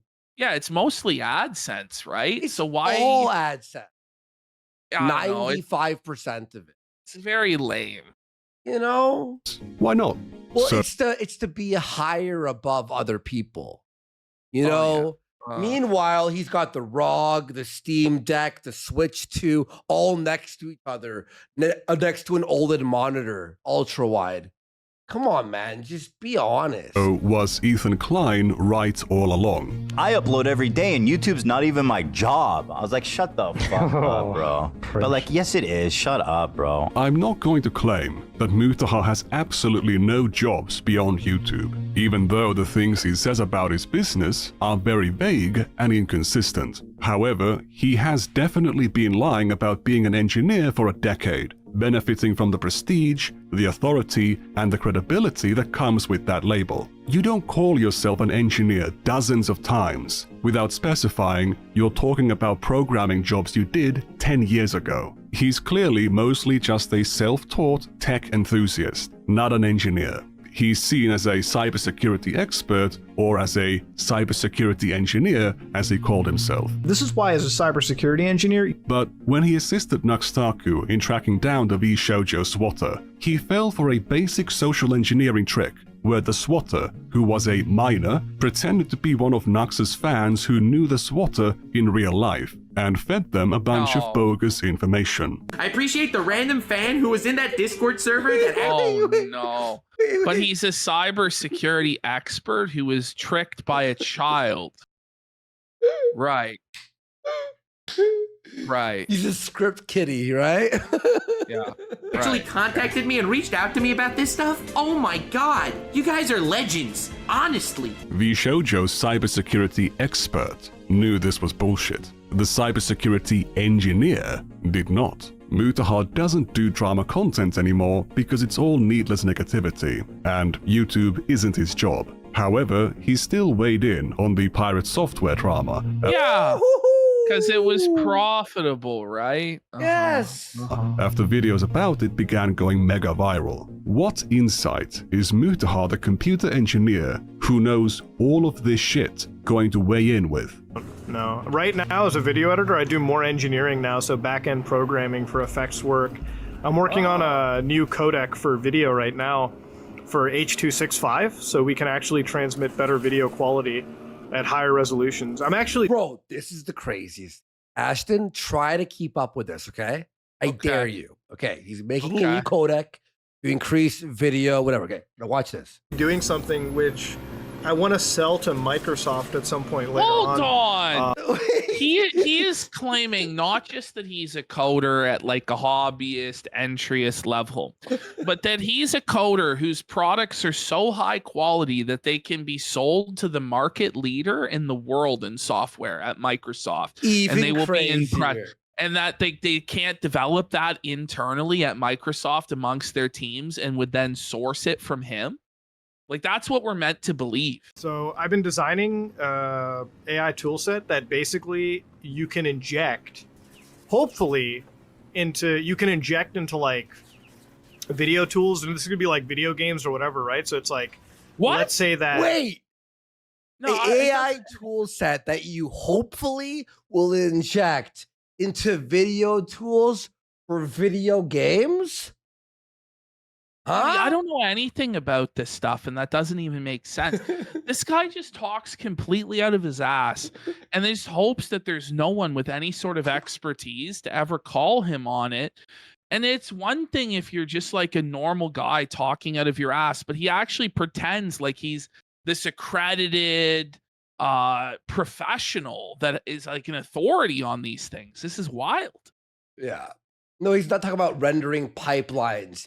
He's going to eventually lead to AI upscaling in games. This in 2019. You know so yeah. They nailed it in chat. What this is this is the techno babble in Star Trek.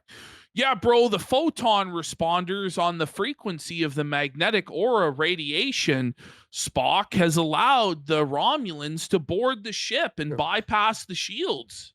Wait, Ash, you've never injected AI tool sets into video encoders for games? Huh? No. What are you, a noob? Let's say that Microsoft backwards compatibility, right? So I had this tool idea. This is kind of what I got going in my head. So I have this idea, and I hope to one day sell it to Microsoft, right? So what I do is... Why Microsoft? Since I have a really good video... Like, why specifically Microsoft? Like, do you have connections at Microsoft? Like, do you know people there? Or like, why name like he's just name dropping like things to try and impress people. Yeah, is what he's doing. By the way, someone in the chat, it's so true. Even I know this because of Premiere Pro. And yeah, H.2.6 whatever encoder is the encoder to render videos. Yeah. But if this was real and his genius idea, he wouldn't tell anybody. Yeah. He certainly wouldn't tell the public and then allow somebody to potentially replicate and beat his product to market. That doesn't make sense. I've been designing neural stuff around it. So what? You've been designing neural stuff? What do you mean? It's like AI is like a brain, bro. It's like a human brain, and we're doing the neural interface. Okay. Why did we invite him on? We didn't know that. He's like no Elon one knew Musk. this. What the f are you talking about? Know this fucking shit. No one knew this. He is a big name, and it was good for us to have him on. Yeah, that's why he's on the show. Let's be real. And he reached out, and like it's honestly for us, it's rare to have somebody who's we made big fun of him want to come on the show. Like that's the truth. And we made fun of him about not knowing anything about Ricada, and he was willing to hop on and learn about Ricada. So we were like, he was like, oh man, I was just wrong about this, and I don't know, this is crazy, and maybe he'll be able to find some way out of this. But this is really bad. Like this, in my opinion, is actually really devastating. Yeah. What I want to do one day is, how Microsoft has backwards compatibility, right? So would it be really fun if I could design a way that Microsoft could take the textures in their video games, right? So they could take the textures mapped in their video games and find a way to AI upgrade them. So like basically use a fucking photo AI, like basically use an artificial intelligence that can scan across. By the way, this time, people like did this to Final Fantasy IX. The AI upscaled. Like it was already like a done technology. It's like, yeah, like what are you talking about? I remember people saying shit like this, like the power of the cloud for Xbox One, and like the X10 would be able to dynamically upscale the graphics to be better than PS4, and it was all just cope and bullshit. Yeah, it's like a GTA mod. It's like, but he's gonna create the injection into the encoder that just AI upscales everything. What? All these textures and just fucking upscale them to like 4K, 8K, whatever they want to go to, and make games look better without needing, developers to make this was already done by that time, by the way, when he's saying this. Better, right? Yeah. That could be an idea for me. It sounds simple on paper. Obviously, it's very, very, very fucking time consuming to make it even as effective as you want. He knows how to program video encoders. He knows. By the way, 8K? You're gonna upscale Mario 64 to 8K? Are you insane? For what? Why? For what? Yeah, for what purpose? Why? It sounds a little pointless, doesn't it? Graphics APIs and AI tools in 2019. What does he know in 2025? What can he add? One of the code bases that we're looking at over here is this falling particle. Now, there's a lot of numbers that are being dropped in here, and one of the things that you'll tend to see By the in way, Pirate Software's code is magic number abuse. This is straight up stolen nothing new, from nothing that Coding Jesus did. Coding Jesus. Now, remember when I brought this like that to the show? I said, I don't understand anything about this shit. Go watch that guy's video, right? Muta just took what he said and then just reset it on his video. Wow. Say in his video, which Mutahar keeps mentioning. There's nothing wrong with having shit code, right? There's nothing wrong with being bad at it. I'm not a fucking great coder either. I'm actually doing something which I want to sell to Microsoft at some point. Yay! That should be the end of his career, honestly. I mean, for real. Like, that's it's unbelievably dishonest, bro. That's crazy. I don't even know. Like, he has to respond to this, and he has to. Yeah, he's gonna. But the thing is, right? He's not going to. He's not. This is actually more. What's crazy though is he responded to the Con shit and apologized to the wrong person, and then deleted the video. Yeah, and then deleted the video. He was willing to do that, you know, as radioactive as that situation is. But then he's not willing to address this. So you got to realize how damaging he views this, right? Later on. But I'm also not claiming to be this crazy fucking guru hacker expert in the world. Yeah, for the past 10 years you've been claiming to be an engineer, a computer engineer, a computer science engineer, a cybersecurity engineer. You fuck with code. Dude, I'm a fucking computer engineer. I'm a YouTuber. Why are you asking me? You do programming as a hobby, but when it comes to showing your knowledge, you only know the basics. Now you're here judging someone for inflating their credentials. Yes! At least Pirate Software's lies didn't break the law. At least he actually worked at Blizzard for 7 years. See, that's what I was talking about. It's like, yeah, Pirate Software is cringe and there's a lot of weird shit with him, but it's like, nepotism and he sucks, but I don't know. Pirate Software is getting exactly what he deserves, whereas Mutahar is still being held up as this sacred idol, this sacred cow that we all have to respect as like the Pope of YouTube who passes judgment and blesses others. Like, it's wild. No, I still think Pirate Software is a piece of shit, like a horrible guy. Well, that's what I'm saying, yeah. Well, yeah. Again, when you have an ego, you gotta be able to... not Pirate W. An L for Muta does not give Pirate a W, okay? Well, yeah. Match it with the skill. And unfortunately, it doesn't seem like that skill is all the way there. Unless that skill is making a whole lot of spaghetti code. Ladies and gentlemen, if you like what you saw, please like, comment, and subscribe. Dislike it if you dislike it. I am out. Man, what a great way to end a video. Let's check out some of those comments. We love reading the comments from regular commenters like Mr. Obvious. I wonder what he's into. Mr. Obvious says, my feel win, I might as well be all for. And then we see some lolly here featuring some underage characters. Here's two more drawings of underage characters posted by Mr. Obvious. Mr. Obvious is also an open homosexual. I'd like to let people know that. No. Yeah, kind of strange, isn't it? Mr. Obvious says boys heart emoji. And then underneath that, we can see a photo of an underage girl who is pulling out of her using her feet. That's quite the talent. See, I knew I knew that Mr. Obvious was gay from the past where he talked about it and you know, but I didn't know, and I knew he was into anime, but I didn't know he was into that fucking shit. Holy f***. I'll say this, it's not really Muta's fault for who comments on his videos. Well, birds of a feather flock together. No, it's the guilt by association. Yeah, that's stupid. The nut stuff is way worse than that. Yeah. Oh. Let me line up and get ready, boys. Let me read that shit all day.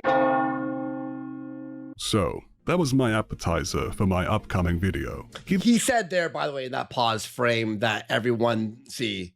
Yeah. Condone it. So, that was my appetizer for my upcoming video. Given his inconsistent stories, Mutahar is either lying about his job and business, or he tells really pathetic made-up stories about them to sound more interesting. Once again, I am not a lawyer. It might not be illegal for Mutahar to lie about being an engineer, but by any reasonable definition, he is a total fraud. He has no computer engineering degree, or even a computer science degree, but he still presents himself as an engineer, a computer engineer, or a computer science engineer.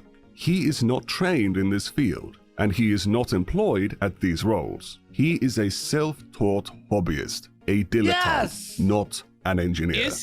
No, but I have to ask, is he even that?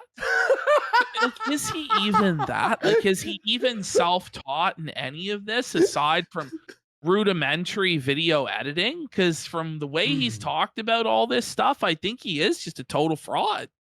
You know? Admitting that he hasn't been an engineer in years, not that he ever was, he continues to introduce himself as one, letting his audience's imagination run wild and conclude him to be far more qualified than he actually is. It does not matter that he seldom admits to being a former engineer or that he hasn't been an engineer in years. The bigger picture that he's painting to his audience is that he is a licensed, actively practicing engineer, which, based on his own statements, isn't true and cannot be true. Max is the thinnest skinned bitch that I've ever seen when it comes to taking actual criticism on the platform. There is a way back from the mistakes that he's made. It just involves being a man and taking actual criticism to account and realizing that, yes, your entire career was a lie. No, Brav, he goes, he asked, did he respond to this? Not only has he not responded, but he's also banned the word engineer from his comments on YouTube. Yeah. Time to turn that around. He's totally innocent of all wrongdoing and not desperately trying to suppress the unsuppressible, because it's not just if this was just this guy's video and it got a couple thousand views, he could sweep it. But now there's all sorts of bigger YouTubers that are picking it up as well, and it's spreading. It's spreading. It's unsweepable. Yeah, 100%. He doesn't really want to be doing that. He wants a win when he can't even carve one out. Mutahar has been telling this He just has to bend over and take the biggest L of his life. That's what he has to do. For real. lie for 10 years. This lie is almost too old for his friend Naxtaku to masturbate to. Oh God, oh no, Mousy, you recognize these numbers? What do the numbers mean, Mousy? What do they mean? What do they mean? Click on it. Tell us. What is this weird shit? Look at this. I've never even pondered the thought that we could have and Guro and bondage all in one thing. That's amazing. Who is this for? I don't. That's Nux showing Oompavel. God. Listen to this. No, listen to this. On the topic of recklessly allowing the audience's imagination to run wild, what do you think about this clip? Oh, look at this. Ash, read that. Video of a real child? What do you mean? What do you mean? This is bad. This is bad. Really bad. This is the worst shit. What happened? That was some kid just sent you a video of them shitting and then shooting a dog with a Nerf gun. That video was apparently a child shitting and then shooting a dog with a Nerf gun? It's a funny coincidence that the last time I reminded Mutahar about his own country's laws, it was about him watching cartoon Bring it child up, porn Canada with Naxtaku, not realizing that in Canada, Canada Dub. fits under the legal definition of child Wait, you showed porn in those videos? He tried to ignore it for months, but then Hassan Piker drew attention to my video. Mutahar panicked, and he threw Naxtaku under the bus while obfuscating his own culpability. The hit piece didn't land, so they settled everything in private and still lie about what happened. Why did Mutahar make a 40-minute hit piece where he condemned someone over and over again? No reason. It was just a goof. And oopsie, he's not hiding anything. There was nothing incredibly immoral and disgusting that he was aware of and tolerated for years. Something he would condemn any other person for. But in this case, he swept it all away. They also were not the only ones who knew about it and stayed quiet. The truth will soon be revealed. Remember to subscribe to see it when it drops. Next time. Like in the okay, I don't want to like dox myself through this. As just a public service announcement, you shouldn't make it a habit of mentioning how far a certain location is from your house. I actually called up a EB Games near my place, probably like minutes away. Because of caption searches, every instance you've done it over the years can be found in seconds, giving potentially dangerous people the ability to triangulate the location of your house. Mutahar's fortunately only done it literally once, right after moving into his current house. Now, of course, just to add further context, this house is like minutes away from the... Now, I'm sure Mutahar's lying about the travel time estimate here, but just don't say anything like this. It sets a really bad example to other creators. Okay, this part's kind of fucking insane, because he takes the picture here and like triangulates his like... Is he gonna dox him? I don't know. I'm a little bit concerned about continuing to play this. I don't think we should, to be completely honest. All right. But it's kind of fucking what the fuck? What is he doing here? You've seen it. What does he do? I can hit play. It's not full doxing. It is censored. Also shouldn't show a picture of yourself somewhere and forget to censor all the names of the stores, even when they are at an angle. I am not an IT guy, but I know how to do this. Oh no! Oh no, buddy! Oh no, buddy! Oh no! Oh. Buddy, I gotta ask, what did Mutahar do to this guy? All right, I think we get the idea. I think we get the idea of what's going on there. What did Mutahar do to this fucking guy for him to felt that's this kind, bad? That's kind of too much, bro. Is he here? Like, like delete that whole section. That needs to go. That needs to go, bro. That needs to go. Oh my god, that's so Kino. Lolcow fired CD-ROM for 700 subs. Buddy, that's so bad. That's mean. Come on, CD-ROM's the best part about that show, dude. He deserved to get fired. The worst part is he's not really fired. Nobody's ever really fired on Lolcow Live, other than Review Tech, who actually is. Oh no. Airsoft Fatty apologizes to Ian and Anissa? It's got to be clickbait, right? Hang on, guys. It's got to be clickbait, right? Let me take 2 seconds here. 2 seconds. There was a chunk of time where I was kind of being stupid, hated him, talked a lot of shit. But now that I've matured more, I can see where I was in the fucking wrong, being a dumbass. And now it's like, you know, if there's a guy who wants to chat, he's not the brightest guy. You know what? Airsoft Fatty. I don't know. Whoa, all right, buddy. Here we go. You ready? Video is brought to you by my stupidity, ladies and gentlemen. Harmful Opinions, guys. Go check out Harmful Opinions. He's doing a fantastic comeback. All his videos are fire.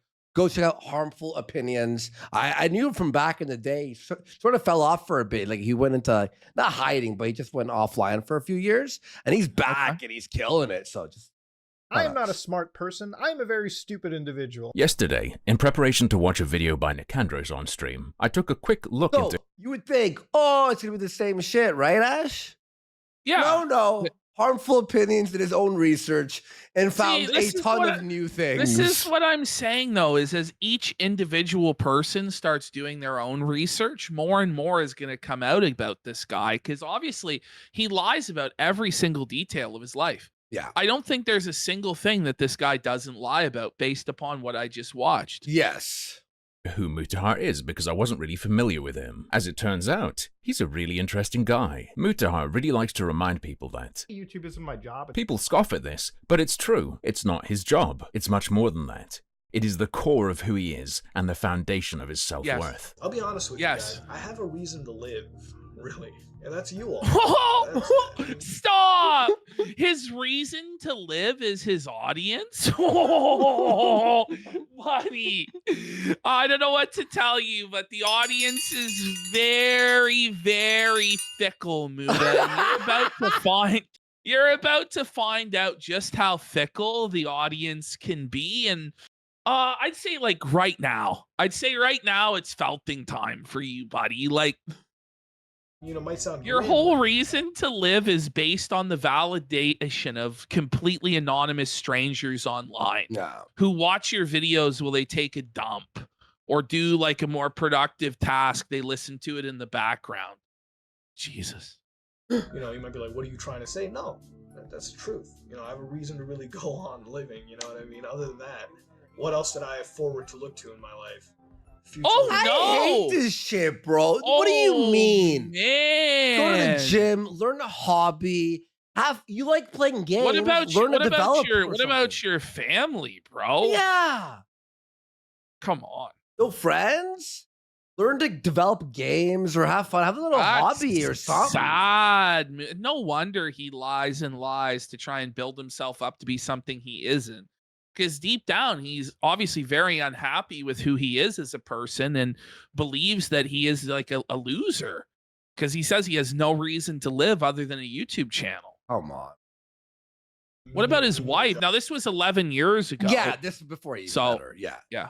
Job and whatnot, just becoming the standard 9 to 5. Being watched and adored by strangers on the internet is entwined with his mental health to a disturbing degree. You're important to me, If I ever lost one subscriber, I feel heartbroken. If I do lose. That's got to be a lie. If that's not a lie, you need to seek out some form of help, dude. It means that every single person's opinion matters to him. Listen. And what you have to realize with this is that you can't please everybody. People even rejected Jesus, okay? Not everybody is going to like you. And, it's like people move on from people like all the time. Broken because that's one person who used to like what I did. And they're gone. He's wise not to say so much anymore, as any normal person will find the sentiment quite sickening, but I think deep down he still views his subscribers as literal family to him. I'm not even kidding. I'd die for you. Because you all mean a lot to me. What? You have to realize. No, listen, that's a lie. What did he say? I'll die for you? He said he would die for his subscribers. That's so manipulative and so far beyond even what parasocial is. That's sickness, dude. That's like trying to build some sort of a cult or something like that. I would die for you all. It's just a total fucking lie. For some random stranger, you're gonna take a bullet, and then so what? Your mother and father are gonna mourn you. Your friends are gonna be sad. All the people that rely on you, if you have a significant other that you take care of the bills and stuff, they're going to end up in a really tough spot or out on the street. Like, what the fuck are you talking about? Shut the fuck up. Twisted. Hey, this is a family to me. I treat you all as if you were my brothers and sisters, right? Like, what? Listen.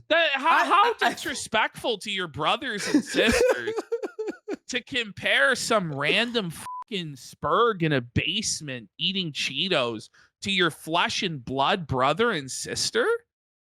What the fuck are you talking about, man?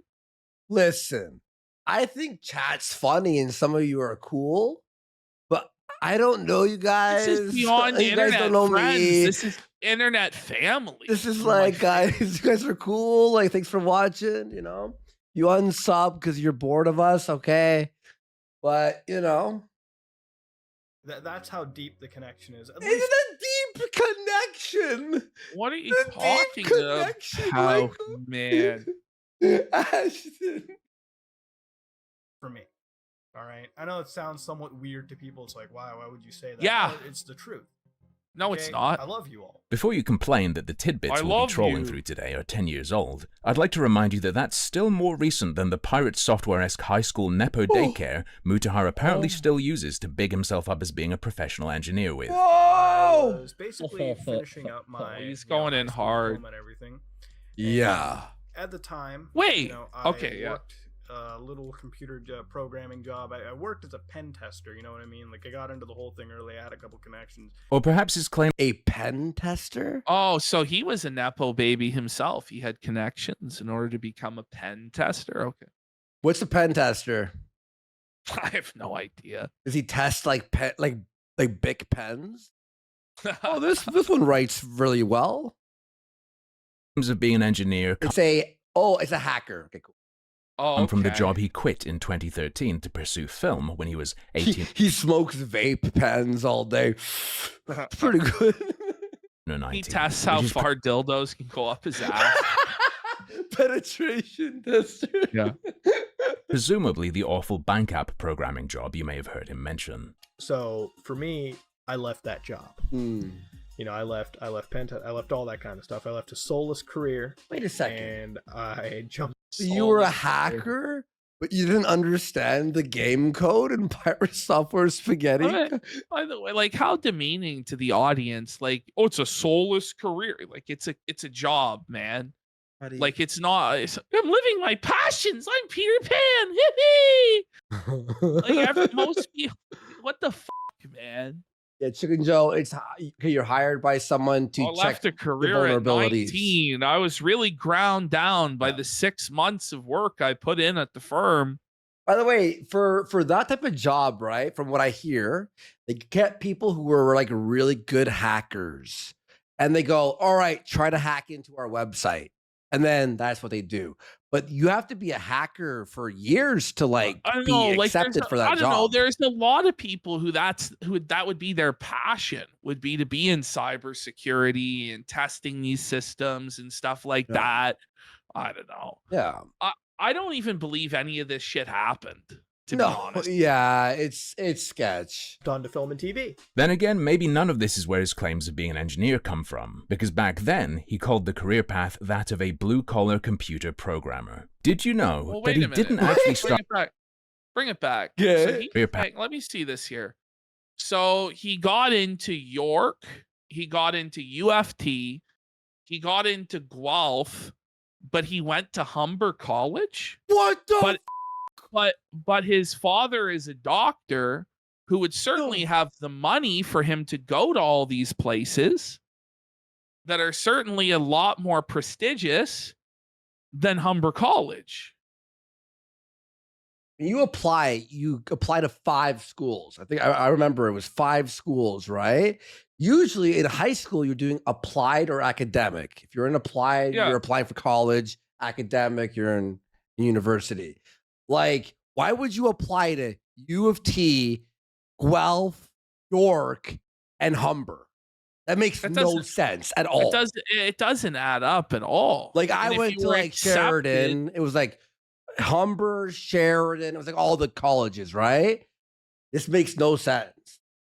That of a blue-collar computer programmer. Did you know that he didn't actually start calling himself specifically an engineer until over a year after he stopped studying to become one and started pursuing film instead? As far as I can tell from public record, it's only in 2015 that he switched from saying he was a programmer to saying he was an engineer. At first a dead-end computer engineer, but over time, somehow for... Dead-end computer engineer. Right. Yeah, there's no advancement, no opportunity in that path at all, right? Fuck off. Some reason, it morphed into a source of pride and, more importantly, credibility, and he clearly became very attached to the title. I'm an engineer. I'm a fucking engineer. I'm a goddamn engineer. I'm an engineer. I'm a fucking engineer. I'm an engineer. I'm only an engineer. Oh, I'm an engineer. I'm an engineer. I'm just an engineer. I'm an engineer. I'm just a fucking engineer. We saw this part. I'm a fucking engineer. I'm an engineer. I'm an engineer. As an engineer. He's showing the years on the bottom. My engineer asked, but as an engineer, I'm just a fucking dumb fucking engineer. I'm an engineer. I'm an engineer. As an engineer. I'm an engineer. As somebody that is an engineer. As an engineer. I'm saying I'm the number one engineer. As an engineer. As an engineer. As an engineer. I'm just an engineer. Speaking as somebody that is an engineer. I'm an engineer. I'm an engineer. It would seem that the further he gets from being an engineer, the more of an engineer he becomes. I have to agree with Nick Andros that it looks very strange. It looks even stranger, though, if you happen to be aware that in 2014 he made a video where he claims to have worked in video editing, film, and TV for 4 years. Wait! I don't know, I work in the video editing industry, and I work in the timeline doesn't add up. There, I get a lot of work, thank God. I'm a kind of guy who hasn't had a vacation in about 4 years now. Come on, Bro, man. you're a YouTuber, dude. Come on, dude. Buddy, You play video games for hours and hours and hours. Buddy, the new Assassin's Creed, I'm pretty sure. Buddy, if you have enough time to waste on that garbage, recognize that even Dark Side Phil didn't have the time to play that crap and rage quit it. I know for a fact that he made it to Cosmo Canyon and Rebirth, which is probably 80 hours in. Because he took a screenshot and went, oh, this game is beautiful. And then I'm like, okay, it's 80 hours minimum. He's beat Cyberpunk, he claims, 2 or 3 times. This is crazy. No, I love Cyber. I think it's a great game. It's fun to shoot people and all that stuff. But he's beat it 3 times. I'm just saying. Even if I try to have a vacation, I always end up bringing work with me. And, while I do have a good time, I do end up working. He brings his Switch with him. I have been pretty much working the whole same job. And That job, 4 years, 2014. So you were doing that since 2010, 2 years before you normally tell us you started to get interested in editing to begin with. I'll put this one down to him having a stroke or something. He's not the most coherent speaker. But Lord England says AC is 35 hours. If you do just main story missions and don't do anything else, I guess. Times. But there is at least one genuine issue with his career in editing and film that I noticed. You may not have known that Mutahar has a very strong connection to Japan. In August of 2015, he let everyone know that he lived there at some point. for those of you who don't know, I used to actually primarily work and operate in Japan. And man, when I lived over there, Japan's a really interesting. Wait. He told us he had a house in Japan, but he lived there back in the day. He doesn't have a house in Japan, Ash.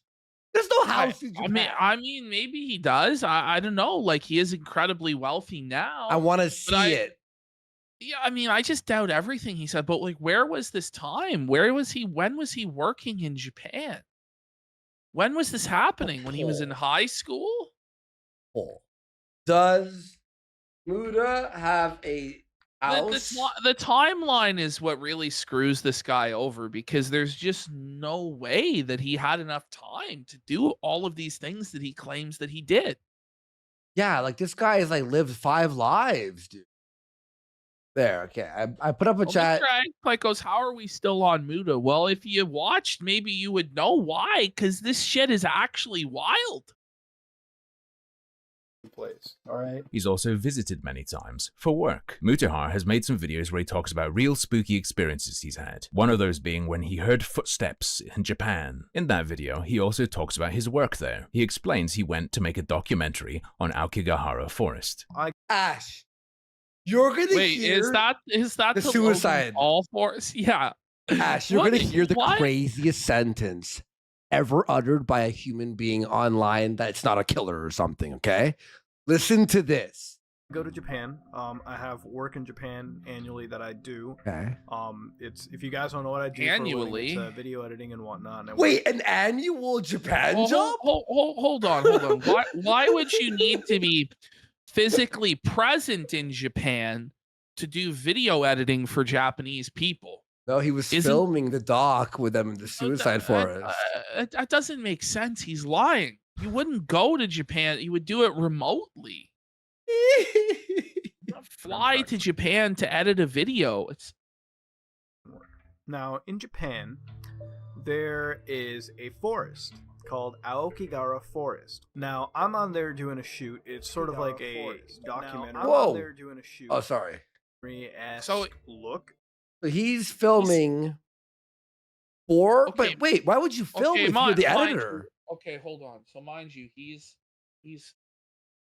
21 in 2015. So this is before he's even 21 years old. He's filming documentaries in Japan. What Japan? What documentary? Do we have the documentary? Is it released? Can we watch this doc? Can he speak Japanese fluently? First of all, Japanese people, from what I understand, are very notorious for only hiring their own, and they don't really like foreigners, right? And in fact, I'm pretty sure in Japan, they're incredibly racist towards Indians. They are, and black people. Yeah. Yeah, so why would they specifically bring over an Indo-Canadian guy who doesn't fluently speak the language to be a documentarian in the suicide forest? Well, it's crazier. He tells us that he had to trek through that forest, and that he came across clothing which he picked up. So as we're trekking through the forest, I come across clothing. Now, the guy who's coming with us, who basically shows us the forest and navigates us through it, tells me that it's fresh. Incredibly sad sight to bear. And I picked it up and I held it for a little bit and I, soaked it all in. It might be. By the way, how would you know it was fresh clothing? What do you mean fresh? Like you sensed it? Well, it's No, I gotta ask, was this before the Logan Paul thing or after? I think it's before, right? Like 2015 is probably before when Logan Paul did that, right? And you picked up some dead guy's clothing? Okay, let's keep going. Tempting to assume because he's telling a ghost story that this is completely made up. But it's not a fantastical story, it's his IRL ghost stories. And all that happened was he heard some footsteps and got scared. It is presented as truth. And he actually talks about his visit again 3 years later. Okay, watch in this. 2018, This is when he crazy. condemns Jake Paul for his Aokigahara video. Okay, And he, so 3 years later, oh my god, okay, this is crazy. So now, Jake Paul's released his fucking video in Japan for his film dead body, big controversy, right? So now, one up Jake Paul, Ashton, guess what he says here? he says something interesting. Me personally, I have a little bit of history to this, and the reason I'm making this video is because I've been to the same forest, Aokigahara Forest in Japan. It is a very ethereal place, a place where a lot of people die. And what does he say he did there? Me visiting there at one point in my life, it is a very interesting place. I never had the entire intention to film it, never did. He never What the But you went there for a job, like an annual job where you were a documentarian, Muta. Are you kidding? Bro, this is actually Dark Side Phil levels of lies. It might actually be beyond those level of lies. Bro, I went to high school with someone like this who's like, he'll say a story and then someone else will be like, that didn't happen. Like, I was there. It didn't happen at all.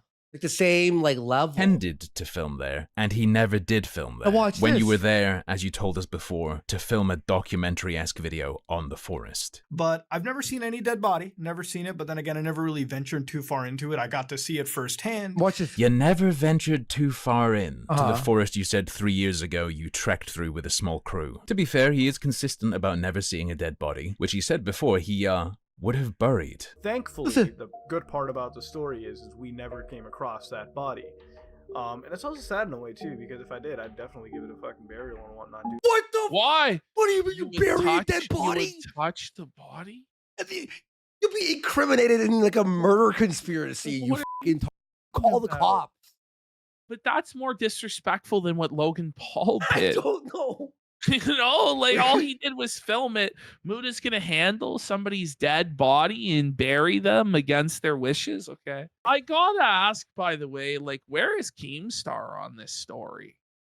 Because didn't him and Muda have a falling out anyway, and they're just completely asleep at the wheel on this shit? He's busy rehiring wings today. Yeah, like the Wings, we're gonna fire this nobody guy to bring back Wings storyline or whatever they're doing. Like, right, but this is going on. This is a pretty big story, man. Keem's just in his LCU, whatever the fuck. Honor the dead shit. Nevertheless, at least one of these stories must be a lie. I would suggest there's a hint about which one in this bizarre phrasing. I never had the They entire did. Okay, intention they did talk about it, and Boogie was dunking on Muda. Okay, Okay, fair enough. all right. Bring it up. film it, never did. Never had the entire intention to film it. And the fact that telling people about how you messed around with the clothing of people who recently killed themselves wouldn't be a good look in a video condemning Jake Paul for his lack of respect. Engineer or not, he certainly told at least one lie about his film career. A decade ago, he was much naughtier, in a way that seems to have never been addressed. Many people don't care if some guy on YouTube is saying he's an engineer, even if he really can't rightfully use that title. But he's done something a bit more than that, a bit more specific. Let's read through an old Someordinarygamers Facebook post. Out of the hundreds of videos I have made, I personally felt really proud of this one due to the methods of filming it and the finesse I put into making this one. I put finesse in everything, but this video speaks to me personally as an engineer. This is Let's crazy. get a taste of this masterpiece. Power this thing on, and you come across a set of flashing lights over here, and you got Beautiful audio engineering. Buddy, that's the worst quality. What is going on? What is happening? Sophisticated framing. Before my whole YouTube channel, I worked in the tech and cybersecurity industry. Cybersecurity industry? Ah yes, the high school job he got from having connections. You'd certainly guess that means something else from reading this though, without that context, wouldn't you? One of my highlights was being able to test stuff like this. It makes me feel alive, knowing that I can use this YouTube channel not just to share creepypastas, but my love of tech from time to time. This will not be a common trend of videos. Every once in a while I do stuff like this because it makes me feel really alive. Doing an unboxing like this from a company I follow and hold dear to me as a tech enthusiast, I feel honored to be the few to do this, and you all are to thank for it. I would not be here if it wasn't for you awesome people. I personally teared up editing this video because Where does it? Can someone send me this video? I want to watch it on Friday. Because wait, this is the first time I've been teared supported by caring and loving people. And to be at a milestone like this in my life shows that I have the best family a guy could ask for. I wouldn't change anything for the world, and I will always be your same lovable goof. For those who have been here since the beginning or just a few seconds ago, thank you for changing this person's life and making it so much more enjoyable than what it used to be. When all this is said and done, I hope you all know that despite the entertainment that I've provided you all, and for those who say I make them happy, you all have no idea just how happy each and every one of you make me. Thank you for supporting me and allowing me to do videos like this. Heart emoji. So what is this video he's talking about? It's an ad. Oh, just because he was sent something doesn't mean it's an ad. It's an ad. Ash, it is a sponsored For Intel. And yes. This is, he teared up because he got a sponsored video from Intel. And his YouTube comment section is his family. I mean, disclosed in the title that they sent it to him. No, it's a full-on ad. The disclosure of that fact is just hidden below the fold. Muta used his claim to be an engineer. Is this guy like a serial killer? Like, has he murdered people? Like, this is like a sociopath, like a psychopath. This person is like very obviously mentally unwell. Yeah. And very manipulative to like a very scary degree. Not only does he claim he was an engineer, he specifically states that his work as an engineer involved playing around with the latest PC parts. To big up Intel, the company that's sponsoring this video, he claimed to have direct expertise with parts like this. The two jobs I'm aware of him claiming to have had before he started YouTube were the high school penetration testing one and programming bank applications. Penetration testing. The high school penetration testing. Yikes. Penetrating high schoolers, was he, buddy? Jeez. I want to kids. No. Jesus, review tag. to code bank applications. Really boring shit. Which one of those involved playing around with the latest processors and graphics cards? Oh, do you mean you did that in your own time while you were an engineer? But Muta, you like to brag about how little tech you had back then. I was editing stuff on this laptop and recording stuff here. Now I'm going to show you guys what this fucking... Muta, I'm going to have to ask that you substantiate this claim you made in an advert for Intel, that you were an engineer who, as an engineer, played around with the latest tech. If it's not true, using those credentials to big up a company that's sponsoring you is f***ed. In my personal opinion, that would make you a scammer. I have to imagine it's not particularly legal either, but I'm not a lawyer. I'm not going to go into that. It's just obviously bad enough on its own. But harmful, he's a nice guy. He does good things. Yeah, he does. He's a hero in real life. Even back then. Let's read a couple of the stories he's told. He once taught a mother how to look after her child. It's okay for kids to ring your doorbell once in a while, but to call you a dried up is pushing it far and above unacceptable. I go to this child's mother, repeat the phrase, and she goes of to defend her kid. Rest assured, I taught her how to f***ing parent. You like went and parented someone else's child for knocking on your First of all, why would a child call you a dried up? What does that like? What are you talking about? Like, you're a guy. Like, I don't It's weird. He's a philanthropist. This may not be gaming related, but I feel it's something to share. This morning while coming home from my office, I saw a wealthy individual talking down to someone that was homeless. Simply Buddy, for the reason... these are like those like AI generated scam Indian videos where they like the tweets and replies? they like tell stories about how like they have like moral lessons in them. I'm not sure if people have seen. Are they Diharman? Is that what it is? I'm pretty sure that's what I'm talking about. Darman. Yeah. You know, I know exactly what you're talking about. Yes, that's exactly what I was talking about. Yes. Yeah, poor family becomes overnight billionaires. Stuff like this. Girl ashamed of her gap teeth. Teenager is teased for going bald. People knew exactly what I was talking about. Yeah, sorry. You could.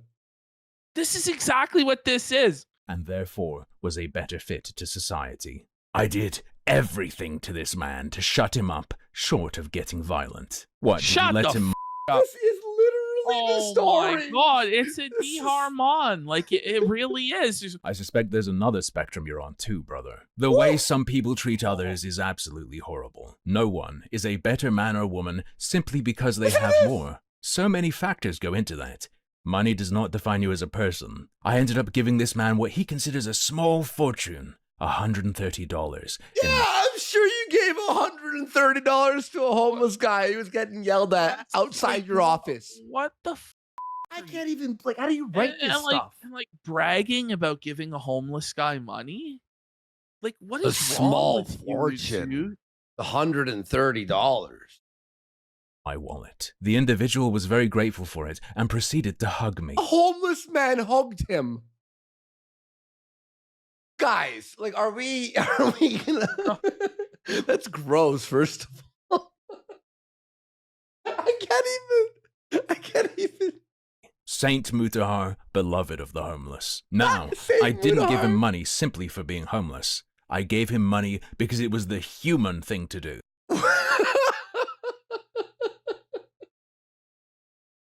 Nah, Invader Zim, you're not tricking me. Life isn't about living for yourself or spreading some great message or winning a few battles here and there. It's simply about being a good person. It's kind of funny when I say I learned this morals from ordinary video games. This but morals? What?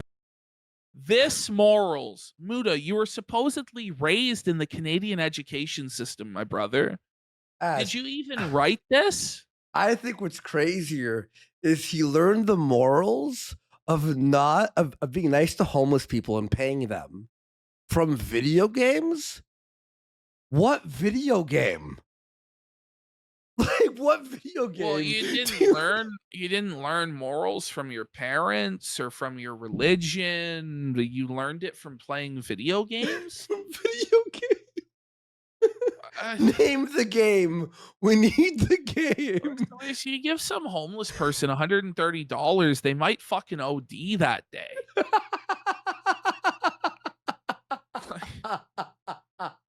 What, the rising price of AAA? Is that why you gave him $130? Okay, look, Harmful, please. It's pretty cringe, but he doesn't deserve this. Think of his health. Think of his heart condition. You know that stress gives him cancer, as he explained in 2014. What? For those out there, I've had a bad couple of days as of now, and why I've been unable to stream. I have several medical conditions, and although my stress has always been high and this is my coping method for that, I believe family heart issues have surfaced, and I've been cursed with them. I also believe that cancer could be involved as a potential factor in this.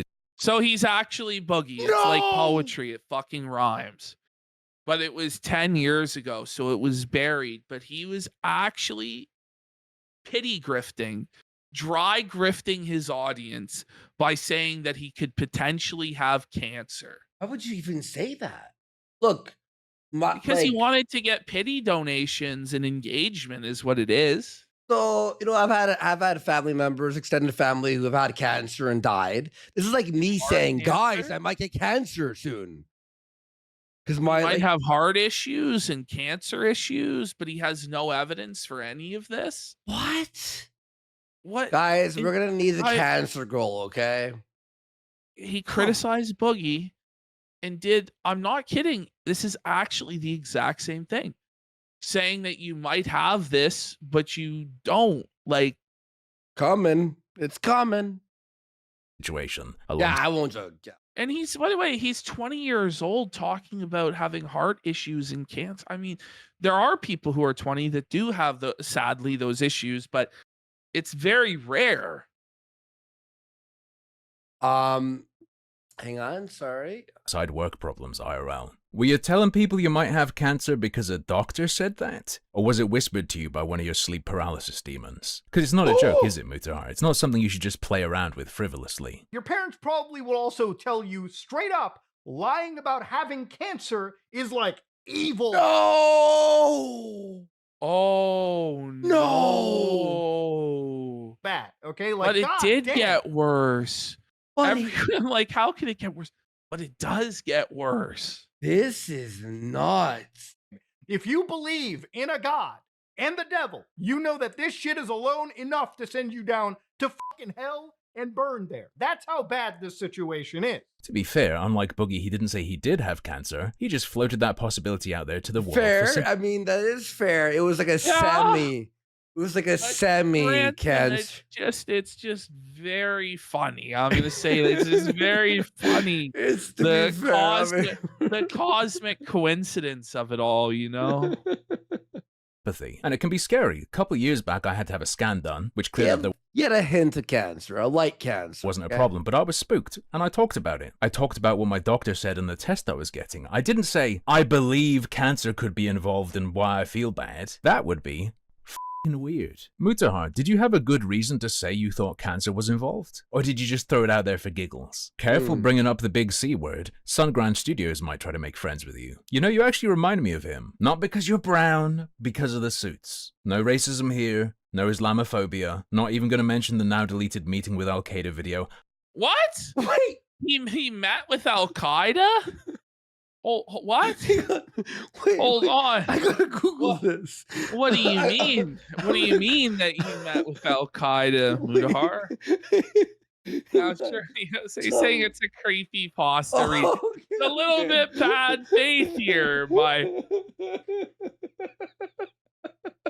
I don't know what's in that. Probably just an engineering conference. That's so funny. Yeah, this stuff's old. But how old's the stuff he was using just last month to claim engineering credentials? And it's not like he has a degree, is it? His cybersecurity background is a high school nepo job. Remind you of anyone else? He wants to live in the past? I'm merely obliging. And not only that, this is the foundation of his channel. Wait, yeah, he did call Pirate Software a nepo baby, but he got his job by connections. Connections. Connections. I mean, if he actually had it, I don't even know what to believe anymore, to be honest. This is the basis of his internet presence. When you see the diehard fans who love him no matter what, been there from the start, the first million, it's because they've been told he'd die for them, that he loves them, that they're his family. Literally disgusting. And this is just what can be found from a brief scan of his career yesterday morning, so I'd have some idea who Mutahar is. Okay. Oh, now I have no. another short follow-up video from Harmful Opinions. Again, guys, go check out his channel. Okay.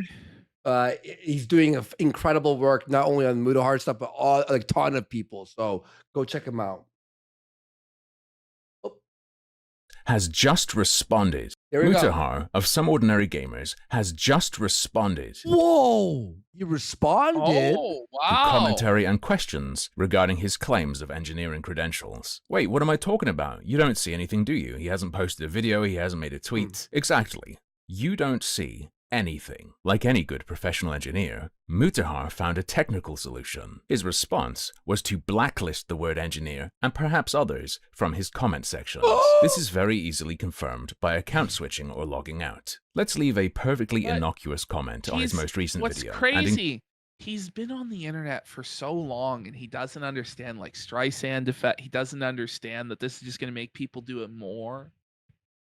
Include the word engineer no. logged in as my Nightmare Club channel. Now let me switch back to Harmful Opinions. Let's sort by new to look at it. It is not there no matter how many times I refresh the comment section. I also left some other comments including the word engineer on other accounts. Perhaps someone could engineer a more efficient method, I wrote. You'll notice it's a highlighted comment because I'm looking at it with a direct link. I can see it when I'm logged into the account that made the comment, but if I follow that link while not logged in or logged into another account, it doesn't work. work. To be thorough, I tested the exact I'm comments I gonna be used real on his. though. Like the engineer stuff, honestly, isn't even the worst part. Like Well, whether it's the combination of every lie makes this very Yes. strange. it has nothing. It really has nothing to do with like nobody. I don't think cares whether he's an engineer or not. It's the constant lying upon Yeah. lying upon lying about everything. Yeah, the engineer part, it just, he said it a lot of times, but it's these switching timelines. It's almost like, why are you doing this? You know what I mean? That's what I want to know. It was the first domino. That's right. Yeah. Channel on other channels, and this does not occur. It is absolutely not YouTube's basic filter. So Mutahar has responded, and his response was to censor you, no matter what he might say or do next. Remember, this was response number 1. And he did this just 3 days after uploading a video where he says this. We're living in a time of censorship coming at us from both the government end and from private entities. And honestly, we have to find some way to fight back. I don't think Mutahar means a single thing he said. Oh, that's not good. He's gonna get put on the cross. He really is. It's not gonna be good. The sharks are gonna feast on him, buddy. As ever. Some people were disappointed with my last video that I only covered stuff from a decade ago or more, which is because I started looking at him from the start, and I made a video about what I'd seen. Well, there you go. There's an example of him being a total fraud from this week. Mutahar, just 4 years ago, you were still calling your viewers your family. I have to be honestly just thankful that we as a community are around, and you guys are basically my family at this point. Like, I consider you all extended family. And now you're not going to let your family say a word you love to say so often? That's not very brother. Is he gonna That's funny. going forward? Is Mutahar gonna continue to claim he's an engineer No. or cybersecurity? He has to, though, right? Buddy, of you, is it? Do you remember I imagine saying he this? will, right? Like he can't back off of it now. 4 months ago. Yeah, I'm honestly serious here. Like, if my comment section didn't exist, I would live a much depressing lifestyle. I love much my YouTube depressing comment section. I lifestyle? actually really love you guys. Like, so does much this beyond- guy actually know the English language? Like, he's a broadcaster for a living. This is ESL shit. I just read some of the stuff you guys say, whether you're like talking about the topic that I'm discussing or you're just straight up roasting me. It's always funny to just get down and Wait, be part whoa, of whoa, the whoa, community. Liar! We're allowed to roast you? Is that? But not by saying engineer, even though he said the word engineer 1,000 times at least. He loves the roasting. You love being roasted, but the E word is a step too far. There's free speech and then there's hate speech, and engineer with a hard R is clearly a slur. You can of course say it with a soft A instead, and it won't be filtered. You know all you had to do was do nothing, right? Like you said, YouTube's not your job, you don't rely on it financially in any way. And even if it was, no matter how many people hate or dislike you, or think you're a total fraud, you'll always have tens, hundreds of thousands of people who love you no matter what. Yeah. Is that not enough for you? Are you still the little boy from 10 has years to ago con- whose heart's... He has to control the narrative because he is an egotistical guy and he doesn't want people making fun of him, and it hurts his pride, so he's going to try and shut it down and sweep it and not address it. Yep, definitely. broken when someone unsubscribes? If I ever lost one subscriber, I feel heartbroken. I guess so. Now, the odds of Mutahar seeing this, I would assume, are very, very low. But I really hope... Bullshit. Harmful. Listen. He's watching. Oh, trust me. He's a watching. If we did a short poke at him on our channel when it was at like 20K subs and he messaged us the next day. Yeah, he is watching Harmful Opinions then, right? Yeah, and let's he's see. watching everything about himself. He's probably, And he's probably obsessing watching over it. now, and I hope he's Honestly, really thinking about it. He could just have ignored all of it. You know, adding the filter is not a good move at all. Yeah. It's a really bad move. Mm-hmm. that Mutahar knows that if he's not a fraud, All of this was salvageable. If any of those jobs he had engineer in the title and he showed receipts, it would have gone a long way, even if he has been fluffing himself up a little bit. If you provided receipts on top of that in the course of one of those jobs, you dealt with cutting-edge hardware, I would make sure that everyone knows the Intel ad where you made those claims isn't fraudulent. But instead, your go-to on becoming aware of what's going on was to censor everyone and try to stop the spread of information. That's a problem in and of itself, brother. You went full Managem. You went full pirate software. Good luck with that. What was it Mutahar said about that guy again? Just learn to take a little bit of an L. Learn to laugh at yourself. None of this would have been an issue. I don't know. It's not a little L though. It's actually a pretty big L when you go over the whole thing. How many people have watched the video, like the original video, the 38-minute long video? Oh, let me check for you. It is, let me just look history here. 235K. Right, and that's just that one. So you got like conservatively millions of people when you add up all like the people that reacted to it or took portions of it and broadcast it to their audience. This isn't going away. We got 49,000, 169,000, 101,000, 235, which I just said, 312,000 Tectones video, 102,000. They're all within the last 2 days. Yeah. Yeah. I So mean, like that's the biggest one. So about 1 million. His entire life is fabricated. His entire life is phony. Yes. And I don't know how you come back from that. I don't know. Like he could start telling the truth. Yeah. You know, and he just did confess. Wait, Ash, don't worry. He apologized in the past to buying a Nintendo Switch too. A lot of people are saying that this is where the beginning of the end came in and the momentum amongst his antis or his haters for this arc. Because so he was adamant, right, that he would not be purchasing a Switch 2. He made a video about it, yeah. He reiterated it over and over and over again, how it's bad for the consumer and Nintendo's policies are wrong and $80 games are evil. Oh, hang on, wait. But someone said pull the Warski. I did not want to buy a Switch 2, and the goal was 500 subs, and I had to buy one. Listen, so I fucking had to buy it. Listen, I think it's really funny that it went from Andy was adamant he wouldn't buy a Switch 2 till he was leading the revolution at the gates of GameStop at 4 a.m. He was huddled in the because we had to felt Phil waiting, and he was yelling at the security when they told him no, he wouldn't be getting a Switch 2. And listen, that's fine. It's okay. Like, it's really not that big of a deal to be like, I'm not going to buy this consumer electronic product and then buy the consumer electronics product. We got 500 subs immediately for me to buy it. Don't even cope. Don't even cope. I wasn't going to scam you all. Oh, yeah, man. I've played the thing 3 times. It's so funny. DK played it once and I haven't picked it up since. Smashed your Switch. You smashed your Switch on the air. I'll smash the second one right now. No, don't smash Girlfriend plays it. I'm kidding. So anyway, Mutahar decides to buy it. Oh, well, who gives a shit?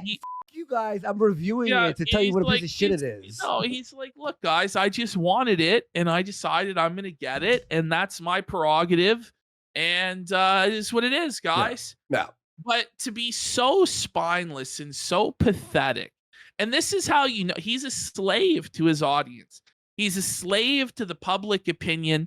He's a slave to, he's so upset about people being negative towards him or critical of him in any way that he bends over backwards for whatever way the wind is blowing.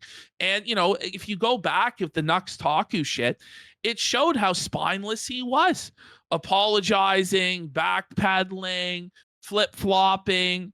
And this is another example, but at least in that situation when it's like serious, like people are throwing around the word pedophile and lol. You understand why you would be like freaked out. Oh my God, this might end my career. But the Switch 2 is like, who gives a fuck? The Switch 2, bro. Yeah. But he's so pathetic that he has to do this full groveling apology to his audience because he bought a console. He should have just went, yeah, I folded. Haha, that's it. Andy, check Muta's last video comments. Oh no. Hello, guys and gals. Me, Mutahar, and let's just talk about it, ladies and gentlemen. You'd think he was caught in like an actual scandal here? Yeah. Like, you'd think this video was for what we just talked about. You'd think he was like Styx Hexenhammer accused of domestic violence, or, you know, like he's Ralph getting caught on tape beating somebody over piss bottles, or that's what you'd think. Hello, guys. I'm just opening up this other video. Don't make me say the E word is the top comment. Oh no. I was waiting for an engineer's. Oh, he unhid engineer on his channel. So that's the thing, is he's flip-flopping. Yeah. It's to say this guy is weak. There's no actual strength of character to him whatsoever.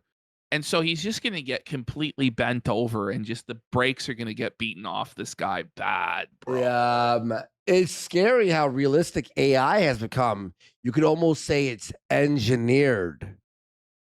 I made a mistake. I ended up buying that Nintendo Switch 2, even though I What do you mean you made a mistake? What do you mean you made a mistake? What the fuck are you talking about, man? It's a consumer purchase. Like, what the fuck is he talking about? He bought a Switch. Who gives a shit? You think he has been caught, like, not paying his employees? Like, yeah. He did a crypto scam. Sorry guys, I made a mistake. I trusted the wrong dev team. CoffeeZilla called me out, guys. Like, that's what you'd think would have happened, but he just bought a Switch 2. Oh no, he accidentally bought the Switch 2.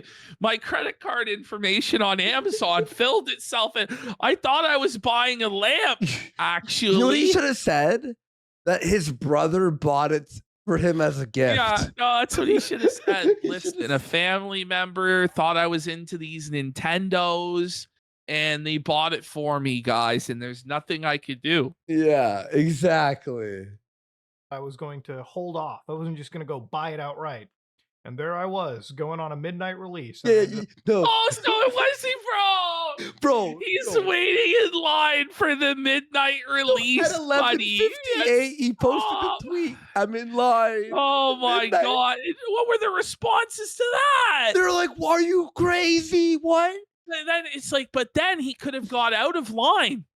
Because he could have seen, oh, I'm making a mistake. I betrayed Shiva or whatever, and get out of line and not buy it. But he went after seeing his audience say, listen, you sell out, you scumbucket. What are you doing? You're selling us all down the river to Nintendo's anti-consumerist policies. He went in there and plopped down his 670 Canadian dollar dues anyway. Are you waking up at 9 a.m., buddy, for the Switch 2 Nintendo showcase? This is crazy. Are you? Tomorrow at 9 a.m. Oh, they're doing a showcase. Yeah, I know, but I'm not going to wake up for the partner showcase. I'll watch it later. Fuck if that. it was actually a full-blown Nintendo Direct, I would wake up for it, but not a partner showcase. Come on. What's a partner showcase? It's like all the third parties that Nintendo works with. So get games I already own on PS5 and PC. Basically, yeah. Okay. It'll be like some indie games and stuff like that. Okay. Picking it, just on a walk-in. Now, of course, ladies and gentlemen, there's no way to sugarcoat or cut around this. I did, in fact, commit a hypocrisy. That's the worst part. Oh, no. He committed a hypocrisy, guys. Committed. Oh, committed. I made a mistake. You use that word when you kill someone or or something like You that. know, Like you don't like look at him. Like this is look at his eyes. This is the type of tired that sleep doesn't fix. Like this is the look in your eyes when the judge sentences you to 10 years in prison. This is the look that you give when it's all over, when everything has been taken from you. Like you bought a Switch, bro. By the way, someone's like, out of everything, That's a sticker. That's a sticker, isn't it? Like depressed, dejected Mutahar. Let's get 10 subs right now, at least 10 for this. As someone said, he lies about everything. Why didn't he lie about this? Exactly. Yeah, I know. It's like, who's gonna know that you bought the Switch? Because he was excited. He was excited but to buy he could have just played it in secret. So it was all posturing, right? It's like, oh, this is anti-consumer. Da, da, da, da. But when push comes to shove, this guy's the biggest consumer mark there is. Yeah. And he doesn't care that the games are $80 because he wipes his ass with $80 fucking dollars. Yeah. You know, but he wants to have his cake and eat it too. He wants to be the people's champion fighting for consumers' rights. And he also wants his bing bing wahoo. That's what he wants. We make 10 subs or nah? No, it's over. Yikes. Not bought this product. Now, I made a few videos on the Switch 2. Well, not a few, several. And I've basically covered it. I've not been the most positive viewer of it, especially around certain things like sickly, covered. I don't know. Like that is again another ESL moment. How did this guy make it on YouTube when he can barely speak the language? You do a few Slender reactions back in 2015 and you're famous. Let's be real. Right. Those game key cards, and especially about their TOS, when apparently it seems like they can just brick your systems, and more specifically around the fact that. So why are you telling us all the reasons that you shouldn't have bought it after having bought? Like you're not going like, listen, I rethought my position on these. I don't really think they're that big of a deal. He's like, no, let me reiterate all the reasons you shouldn't buy this because it's bad for the industry and our hobby as a whole. System is in fact a brick when you ended up picking it up. Okay. Now, as you all know, yesterday I made a pretty big mistake. I actually made a video with the Switch 2 inside the actual frame. I actually had one on screen. Wait! What? Wait, Ash, yeah. oh my god. He was not only caught with a tweet, but he left it in the background of his video and everyone's like, what the f***? Is it in this frame? We got Florian Balthazar for 10 subs. I'm pretty sure it's that the Steam Deck back there. I think that's the Steam Deck, right? Well, that's the Switch 2, I think, isn't it? Is that the Switch 2? That one right there. Yeah, that's, I think, something else. That's the ROG. Is that the Pro controller? Yes, it is. See, look. No, there's the Xbox. Never mind. Bought one. I used it to play Cyberpunk 2077 on it. Buddy, what? He's beat it. He's beat it 17 times. Sir, you already have multiple portable consoles to play it on. If your Steam Deck and your ROG or whatever, you didn't need the Switch 2 to play Cyberpunk. Just say you wanted to play Mario Kart. I don't know. Like, that's the only reason to fucking get it. Buddy. And by the way, you know how he's very hard on, like, frame rates and graphics, right? He's like, the game ran at a solid 30 frames a second. Meanwhile, it's like 30 frames. You could play it 4 years ago at fucking 120 frames. It on fucking Xbox One on fucking 30 frames a second almost. A few drops. It was like 15 frames a second on Xbox One. And what did I do? I straight up charged my card and got the Switch 2.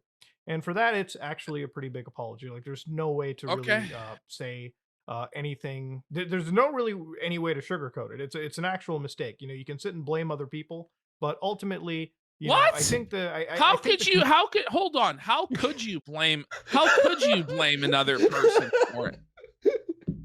Like, did somebody put a gun to your head and say you must buy it? Was like it's a mistake. A mistake is like you rear-ended someone. Whoops! I slipped and bought a Switch 2. what's crazy is all the video had to be was just like the first minute where he said he made a hypocrisy and then end it. But he needed to drag this on for an additional 9 or 10 minutes so he can get that sweet, sweet ad revenue money. So he had to like flagellate himself through the street for this extra cash. Like, it's pathetic. Then just say it's a tax write-off and you wanted to review it and tell people how bad it was to prevent others from buying it. People are acting like, they're saying like, it's acting like he cheated on his wife. Listen, I could blame the other woman. I could blame that. I could blame it. But look, it's on me. It's like, there's no one else to blame for you buying a Switch 2 other than yourself. But there should be no real sense of guilt. It doesn't matter. Yeah. This is crazy. Exactly. Community kind of made it known that I would be one of those gamers that would fall into FOMO. And even though that I don't personally think that I'm the by the way, really funny story. Right after he made this video, no. Before he made this video, Charlie Moist Critical made a video shitting on people who said to not buy the Switch 2.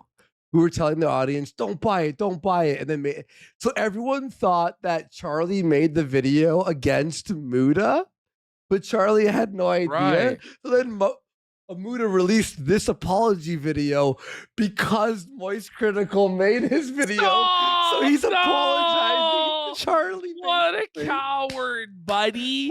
Imagine bending the knee to fucking Charlie of all people. Like, oh no.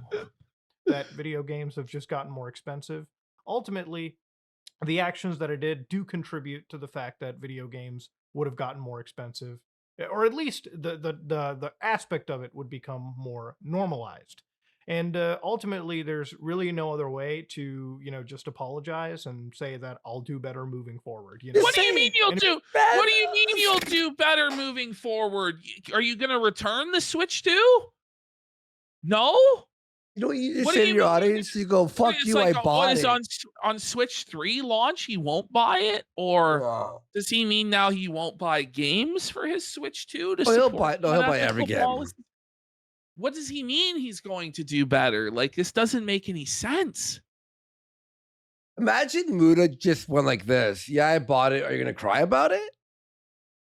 Like, what's this audience going to say? Like, I don't know. Are you guys sad?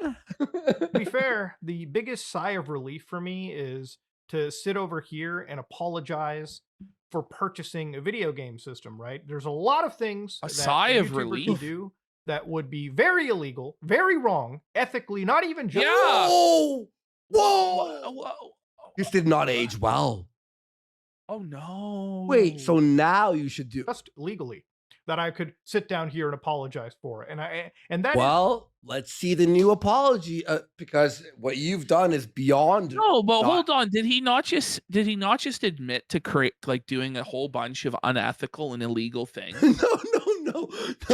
He said and it's he's a like, sigh of relief. He goes, I could be apologizing for all of these crimes I committed, but instead I'm just apologizing for Switch 2. Oh, I see what you're saying. That the way he worded it was not right. Yeah, it was not quite right. He's ESL, bro. Wait.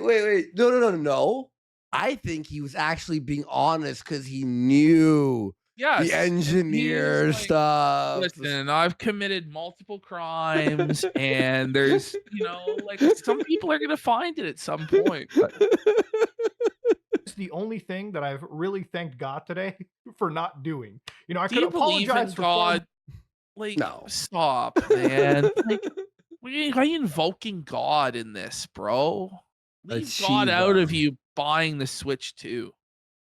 More worse, but realistically, it's just apologizing for purchasing the system that I kind of made a big hullabaloo about, right? This guy even and have obviously a penis? gaming boycotts are something that unfortunately traditionally do not work, just because people end up buying them, and in this case, I was one of those people. Now, I do want to kind of defend myself a little bit and just kind of talk about this. All right. Because I don't want to just say that, I don't want to just say sorry. I do want to give an explanation. Obviously, that night I was coming home, bought a Switch. What? And one of the reasons I wanted to buy the Switch is to kind of look at that brick capability. I wanted to see if you can fire the system. He's acting like he relapsed on drugs. Yeah, that's what everyone was thinking. I was just driving home and I just was craving an 8-ball, man. Yeah, And man. my fucking old dealer just happened to text me, and I'm like, oh, fuck, I need it. Hey, do nothing. Oh shit. It's impossible to fucking resist the temptation of Bing Bing Wahoo. You can make a local account. You can connect without, utilizing any patches. And thankfully, you actually can, as long as you have a Switch 2 and, of course, a game, which this is something that I'm actually keeping. So he bought multiple games he bought that he tons could have of games. played on other platforms that he would have considered more ethical. But that Stalker 2 or 1? Why did you buy? What the? Who is buying this shit? No. On the no, okay, Switch 2, buying if it you at enjoy full- Nintendo, at full price on launch day, this game. Stalker 1 is like $10 on Steam. Like, what does he mean? Which this is something that I'm actually keeping. The real sneeze. It's all we got today, bro. Friday, we're switching it up. Or not just actually, I had a Cyberpunk 2077. Anyone who owns Cyberpunk but bought it on the Switch 2, that is nuts. But you waited 5 years to play it on Nintendo? Buddy, or the you Switch played 2, it it like, runs like a fucking pixelated, like, old Nintendo game. As long as you have a game with an actual, completed update on the cartridge. This is it, Jetty bass player. This system is completely. He always usable says offline, that. which was pretty Yeah, I important know. to me because I didn't want to see another system release as a pure on brick. So as long as you have a system with, again, a video game, it seems things can just. By the way, yeah, it's 580p upscaled to 1080p. What? It's the game Cyberpunk is In dock? 580. Yes, in docked. I'm pretty sure in docked, and it's upscaled to 1080p. Is this a fucking Xbox 360? No. Well, Cyberpunk's a pretty demanding game. Like, they shouldn't have put it. The fact that it's on the Switch 2 is a miracle, but it runs so they bad. performed a miracle. Apparently, tomorrow we're gonna get announced the Red Dead Redemption 2 port for Switch 2. Stop. Which I can't wait to see how that fucking runs on Switch 2, buddy. Like, you think Muda's gonna buy it? Buddy, yeah, of course he's gonna buy it. Of course, bro. He has all these. He's buying all these games, but he works like 4 jobs. Like 240p, 4-pixel horse. Work out of the box. Now, as far as Switch 1 stuff goes, that still needed you to patch for getting the backwards compatibility going in. But the deer don't run around. No, the deer are non-animated walking around. Like, you were just buying Switch 2 straight games, up slideshow. Then surprisingly, everything just worked out of the box. But he doesn't even have Mario Kart in his hands. This is crazy. Did he buy the camera like Phil? Was there a box from Mario Kart? There wasn't with the bundle. Not with the bundle. No, Yes. it came with the paper. The thing I wanted to see was, again, the functionality of these games too, especially one game completed on the system. And for that, I played Cyberpunk 2077. In fact, that was a pretty massive section of the video where I just showed the game actually running for anybody to come into the video, watch, and see. Won't Digital Foundry do that? Is it really necessary as a public service for you to do this? Or now, I could make the video overly negative, or I could make it overly positive, but the reason I just kind of went the way that I did. The rest of this video, he just talks about this. Who cares? Do you want to keep watching? Yeah. Okay. It was I wanted to just objectively look at this product as what it was and talk about things, right? And, one of the things that I kind of read was like, the grifter stuff. Oh, you were just grifting on that hate. Well, if I was grifting on the hate and I released You were. You absolutely were. And you knew that nobody would actually care and you'd be able to do both. And then even after buying it, still continue to grift off the hate train. Yeah. Like, it's just the most cynical grift of all time. that, video, I would probably be overly negative, or I would try to spread some level of misinformation to garner more viewership on hitting the device or loving But the you don't have to spread misinformation when the policies are already so f***ed to begin with. Buddy, you're just on the same bandwagon as everybody else. Like, what are you talking about? But of course, he works another job. He doesn't have to rely on YouTube for money, and so he gives completely objective analysis, right? Mm-hmm. Literally. But in reality, I just wanted to cover things from an objective perspective. I wanted to show Shut that there up. were some games. First of Cyberpunk all, 2070. like nobody is totally objective in their No. opinions, buddy. No. Like, what are you talking about? Listen, he's working 15 jobs a day, so he's tired. Oh, yeah. He doesn't know what he's saying. 27, which worked out of the box day one. Now there is like. By the way, hang on. So you have 3 jobs on the side, right? But you're able to go to a midnight launch for Switch and then play Cyberpunk the next day? What about all your employees that are depending on you at the office for you to manage them and give them directives for the day? What about your asset management and property business? What's going on? Because I'm pretty sure the Switch was on a Wednesday night. It was on a Wednesday. Like, what about all of his trades and all his NASDAQ portfolio, bro?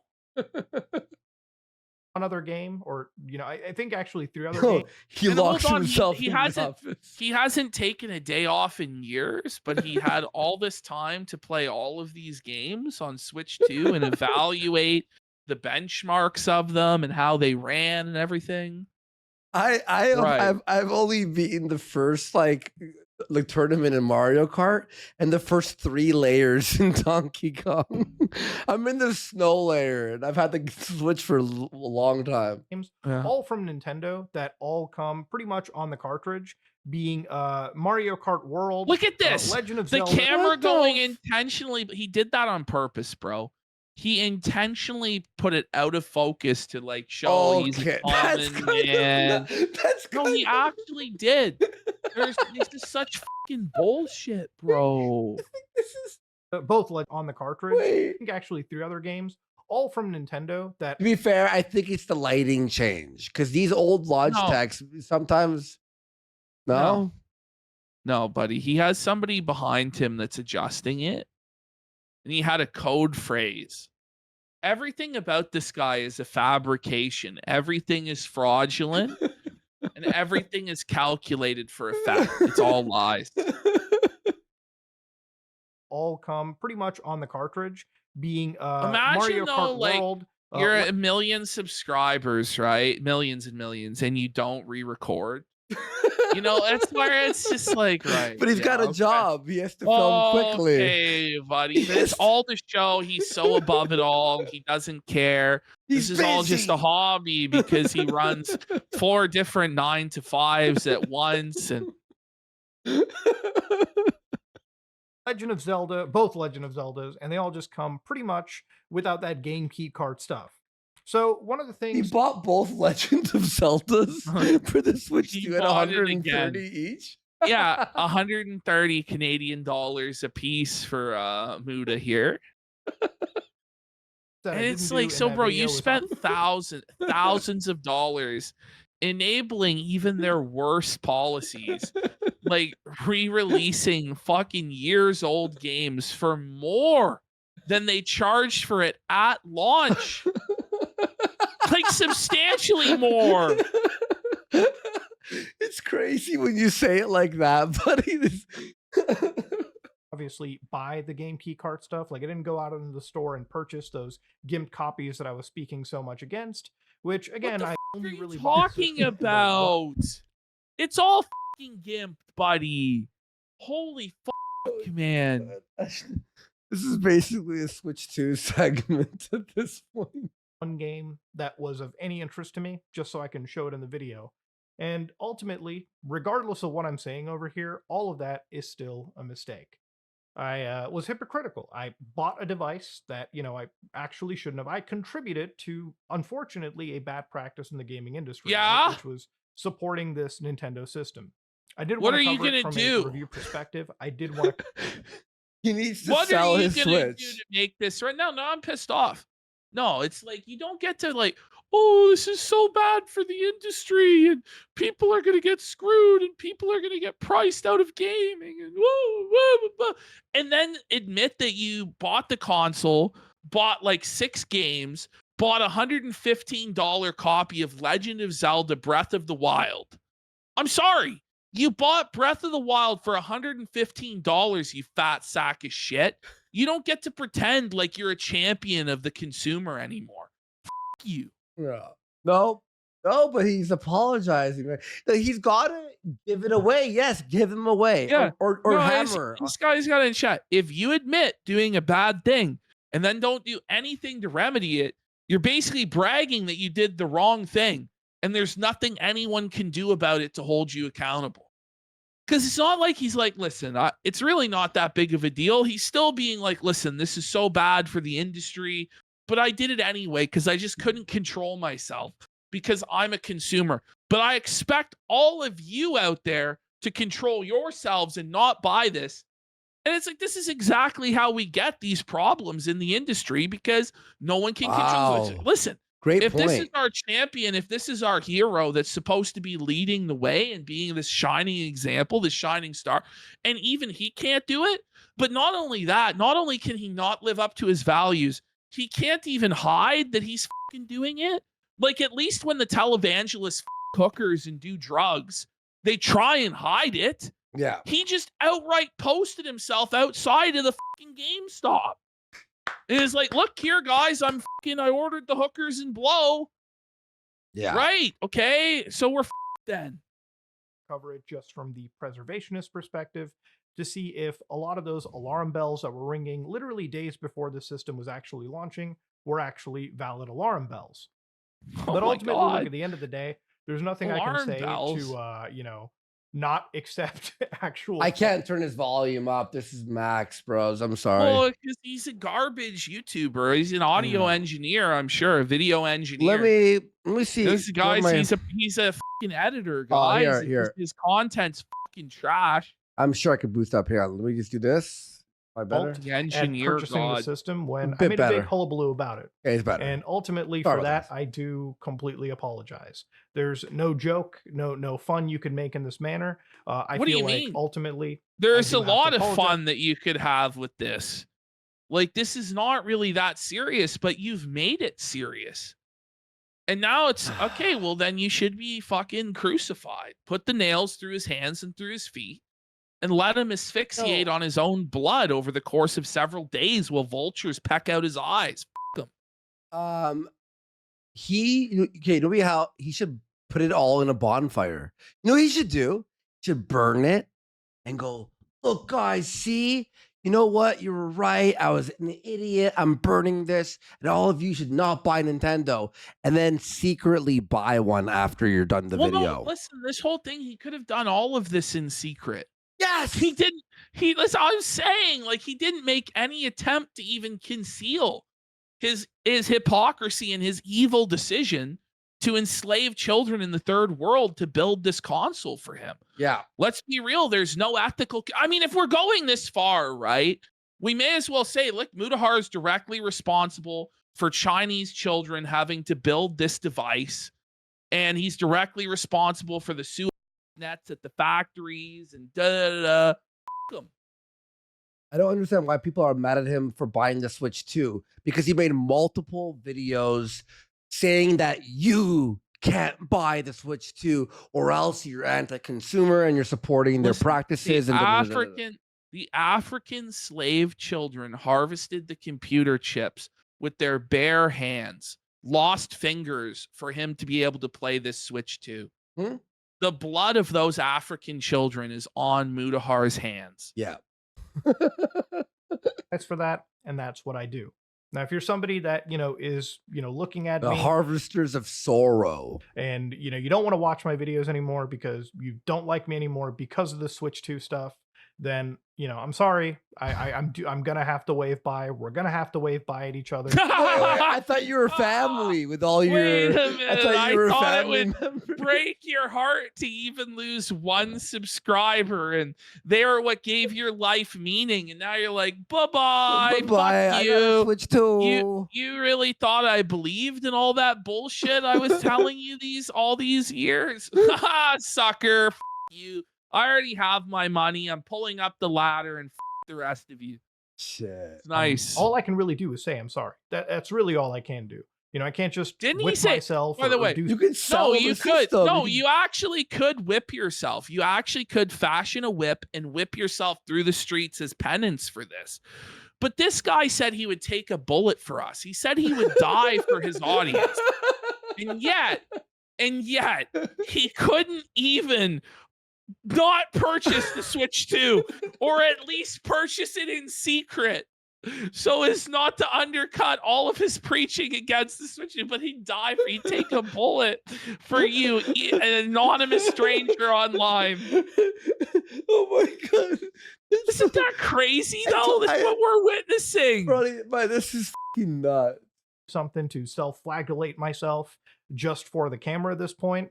Yes. All I can really do is say I'm sorry. Get I'll on your do better knees next and time. cry. And no, ultimately, it's not good for enough. me, as somebody that's made tons of videos on countering misinformation Repent. regarding game preservation, Return people the talk Switch about, 2. how every disc nowadays is a digital download, and there really isn't any way to preserve video games anymore. And I have made That's videos true.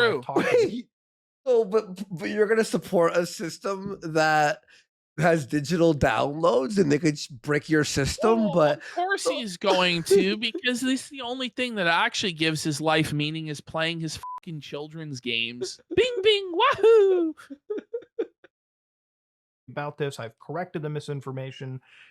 For me, the Switch 2 was kind of like that, right? I wanted to see if in this situation, game preservation, at least for fully completed titles, What? was actually You there. didn't- And obviously, No, Colonel but Kotafi, Muda- what are you talking about? You wore the medallion next is Baldo. He may as Baldo's well. medallion fucking thing already just Oh my happened. God. What do you mean? Listen, this guy is so full of fucking shit, but he had to test it himself personally. There's no one else in the world who would have tested out whether or not you could just insert the physical cartridge and play without it being connected to the internet. Okay, so now that you've conducted your scientific experiment there, Einstein, are you then going to return it to the store? No, you're not. You admitted you bought like 6 games for it. You've dropped well over like $1,000 on this console. Probably like 1,400. I did make a point in that video, if you watch it, where I said, when this device has 256 gigs on it, buying game key cards, already completely incomplete copies, you're going to be basically downloading and filling your entire new system up with just like, 4 or 5 games effectively down. Muda, how stupid are you actually? Like how fucking dumb are you, bro? Like, this guy is supposed to be some expert, and he doesn't know the level that Nintendo goes to like shrink their games down. Yeah. Like, he actually has no idea.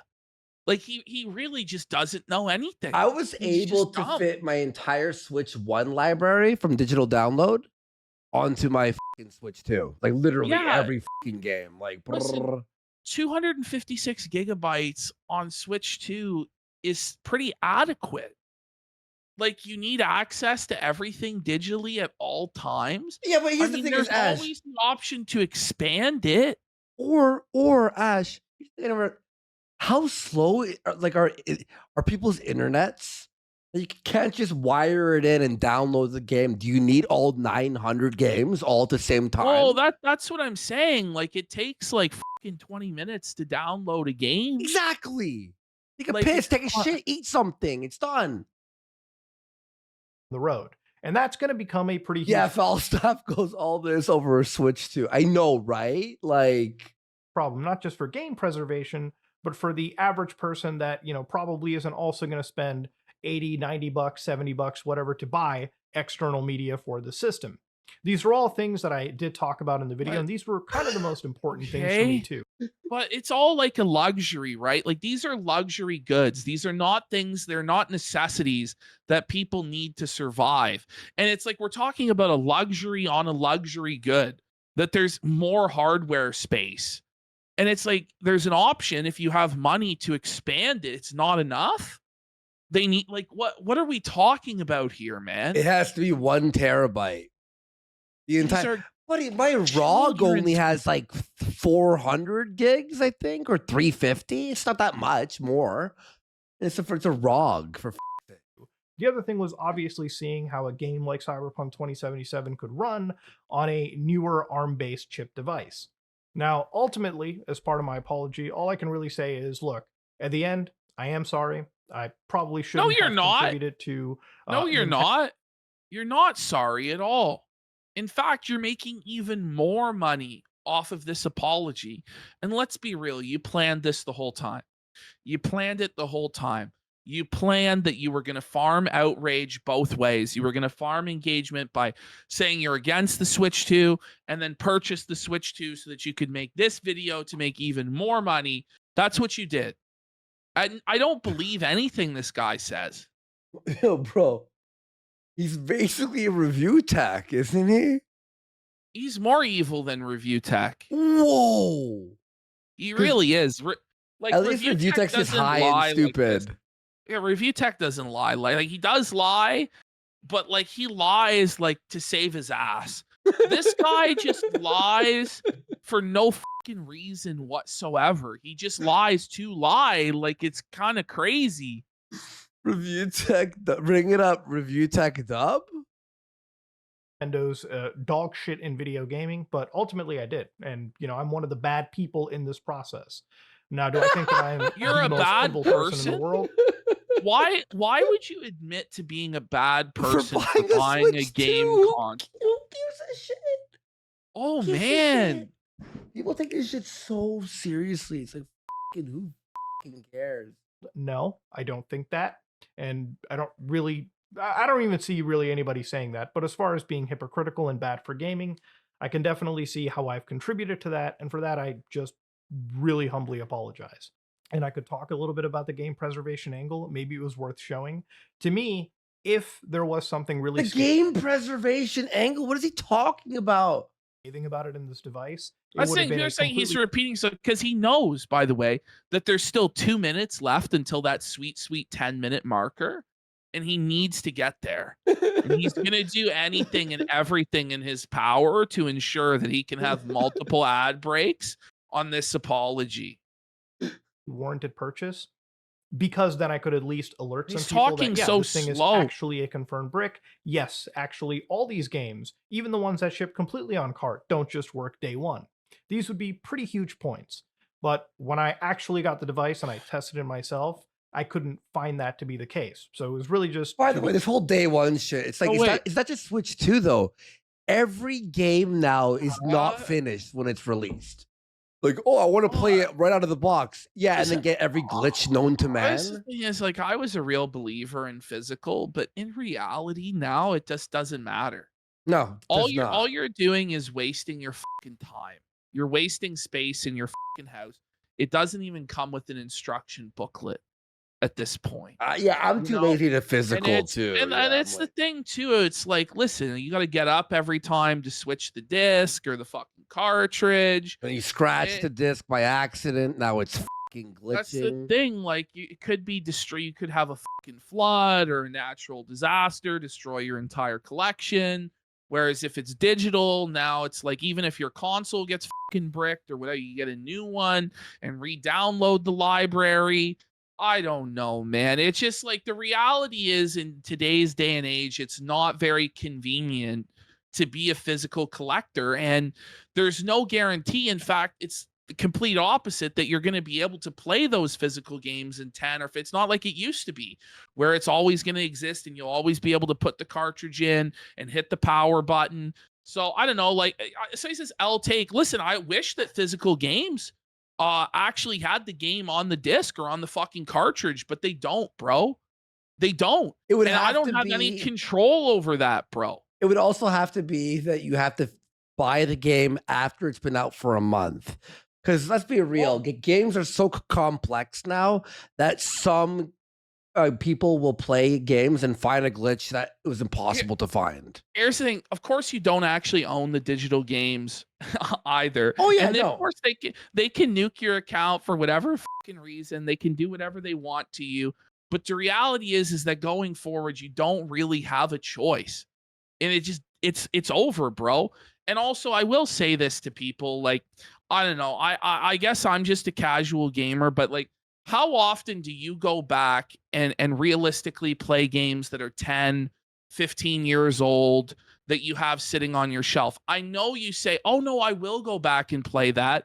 I used to say that all the time. No, I'll definitely go back and play that someday. But I know everybody in chat says, there's no arguing with people because they will say, I do. Of course I do. I play every game in my collection once a year, blah, blah, blah, blah. So I have FF6. I love, FF3, aka 6. I love it. I have it physical. I only play it on emulated. I'm not going to head into storage, pull out the Super Nintendo, plug in just emulate it on my fucking handhelds and shit too, right? Now, look, there are people who do like the physical, obviously. I understand. Okay, I get it. But look, at least classic games will always be there. For real. You know what I mean? Be honestly reporting on something versus, maybe raising more misinformation and hurting myself down the road a lot harder than, the hurt that I've taken right now. But yeah, that's really all I have to say. I am lazy. Yes, I am lazy. I'm sorry. I'll do better. And that's pretty much all it comes down to. And the only thing I'm really thankful about here is I could be apologizing for, like, as a YouTuber, there's apology videos that I've watched through my career where people have done really terrible things. And by the way, he says all this, right? About physical and how the industry's dying and they're removing it, which I understand. It is a problem, and also the preservation of games. I understand that. But then he buys every Nintendo game that breaks that practice day one. I'll just be real. Like, you need to do better. Listen, I wasn't very old, but I remember when the first piece of DLC came out for Oblivion, the horse armor, and how everybody got so fucking rattled and so fucking pissed. And then just over time, it's like the map packs in Halo, the map packs in Call New Vegas. Duty, and New Vegas, and the expand. We are going to fight back as gamers. We're not. And everybody bought it anyway. It was super profitable. And then I remember like microtransactions and loot boxes and everybody freaking out about it, and Madden Ultimate Team and EA and FIFA Ultimate Team and all this fucking shit, and everybody pissing and fucking whinging. And ultimately all of that shit became normalized, and this will become normalized too. And it's just the way it is. And it's like, well, we're going to fight back and we're going to mobilize and we're going to complain on the internet. Good luck with that. Yeah. I mean, listen, you can postpone it for a period of time.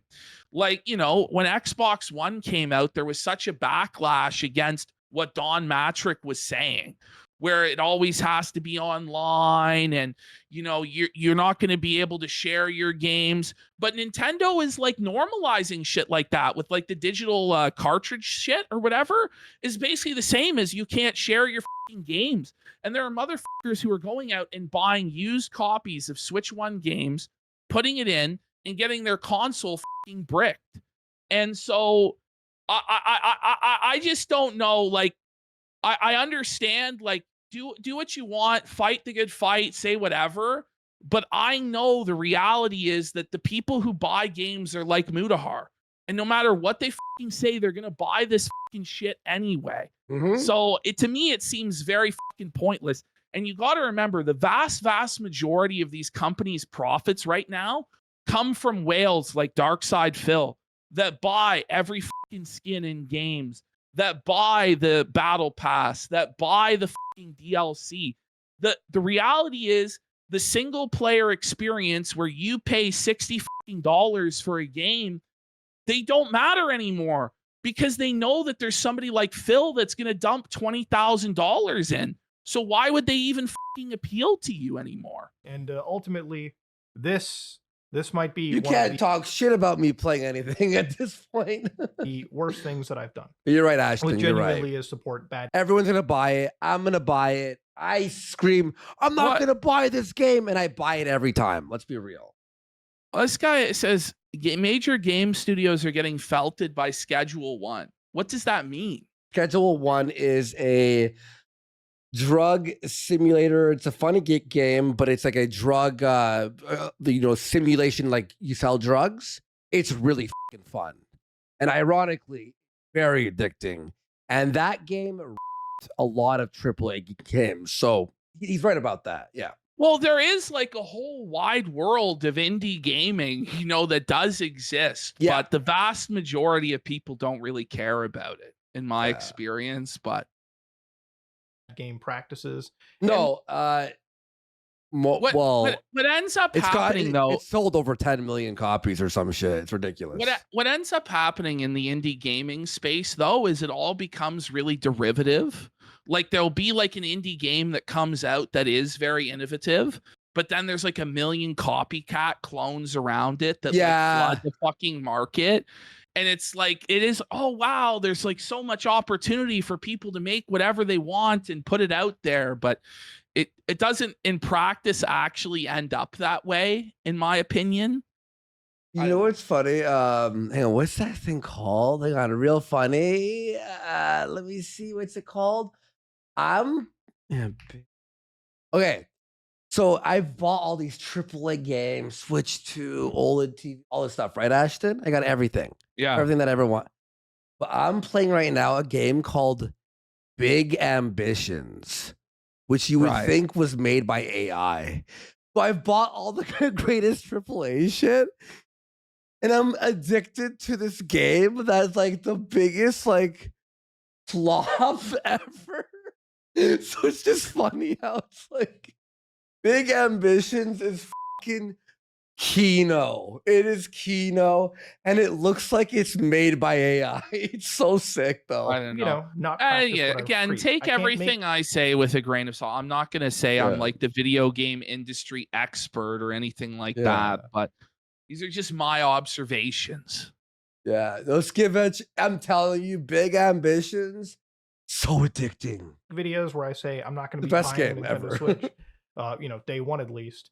And then here I am buying it day one, even if personally I felt making the content, and at least if I could find something scathing about it, I should work I at could talk about it, IGN. sure. Ubermosh, I'm telling you, it's incredible, bro. But for me, I'm still not. It's better than somebody Schedule that 1 by is 10. in line to be. Fuck Schedule 1. I guess known as a hypocrite in this regard, and for that I do apologize. I've done something wrong, which is purchasing the device after the hullabaloo that I've raised.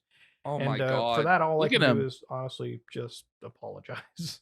Really, that's all I can do. So if you accept this apology, great. If you don't accept this apology, then it is what it is. But yeah. What a great cope, bud. All right. Our word is really all right, guys. Oh my god! If you want a fun, addicting simulator, Friday. Big Ambitions, I swear to God, it is. Ash, you play something and you're like, ooh, that's bad that I started this because it's kind of like crack. Yeah. Anyway, guys, so Ash, did you like the Muta segment we set up here? Oh yeah, I thought it was actually really He's good. getting felt. A lot of fun with it. It's over, isn't it? Yeah. All right, guys. Well, we'll see you on Friday. Right.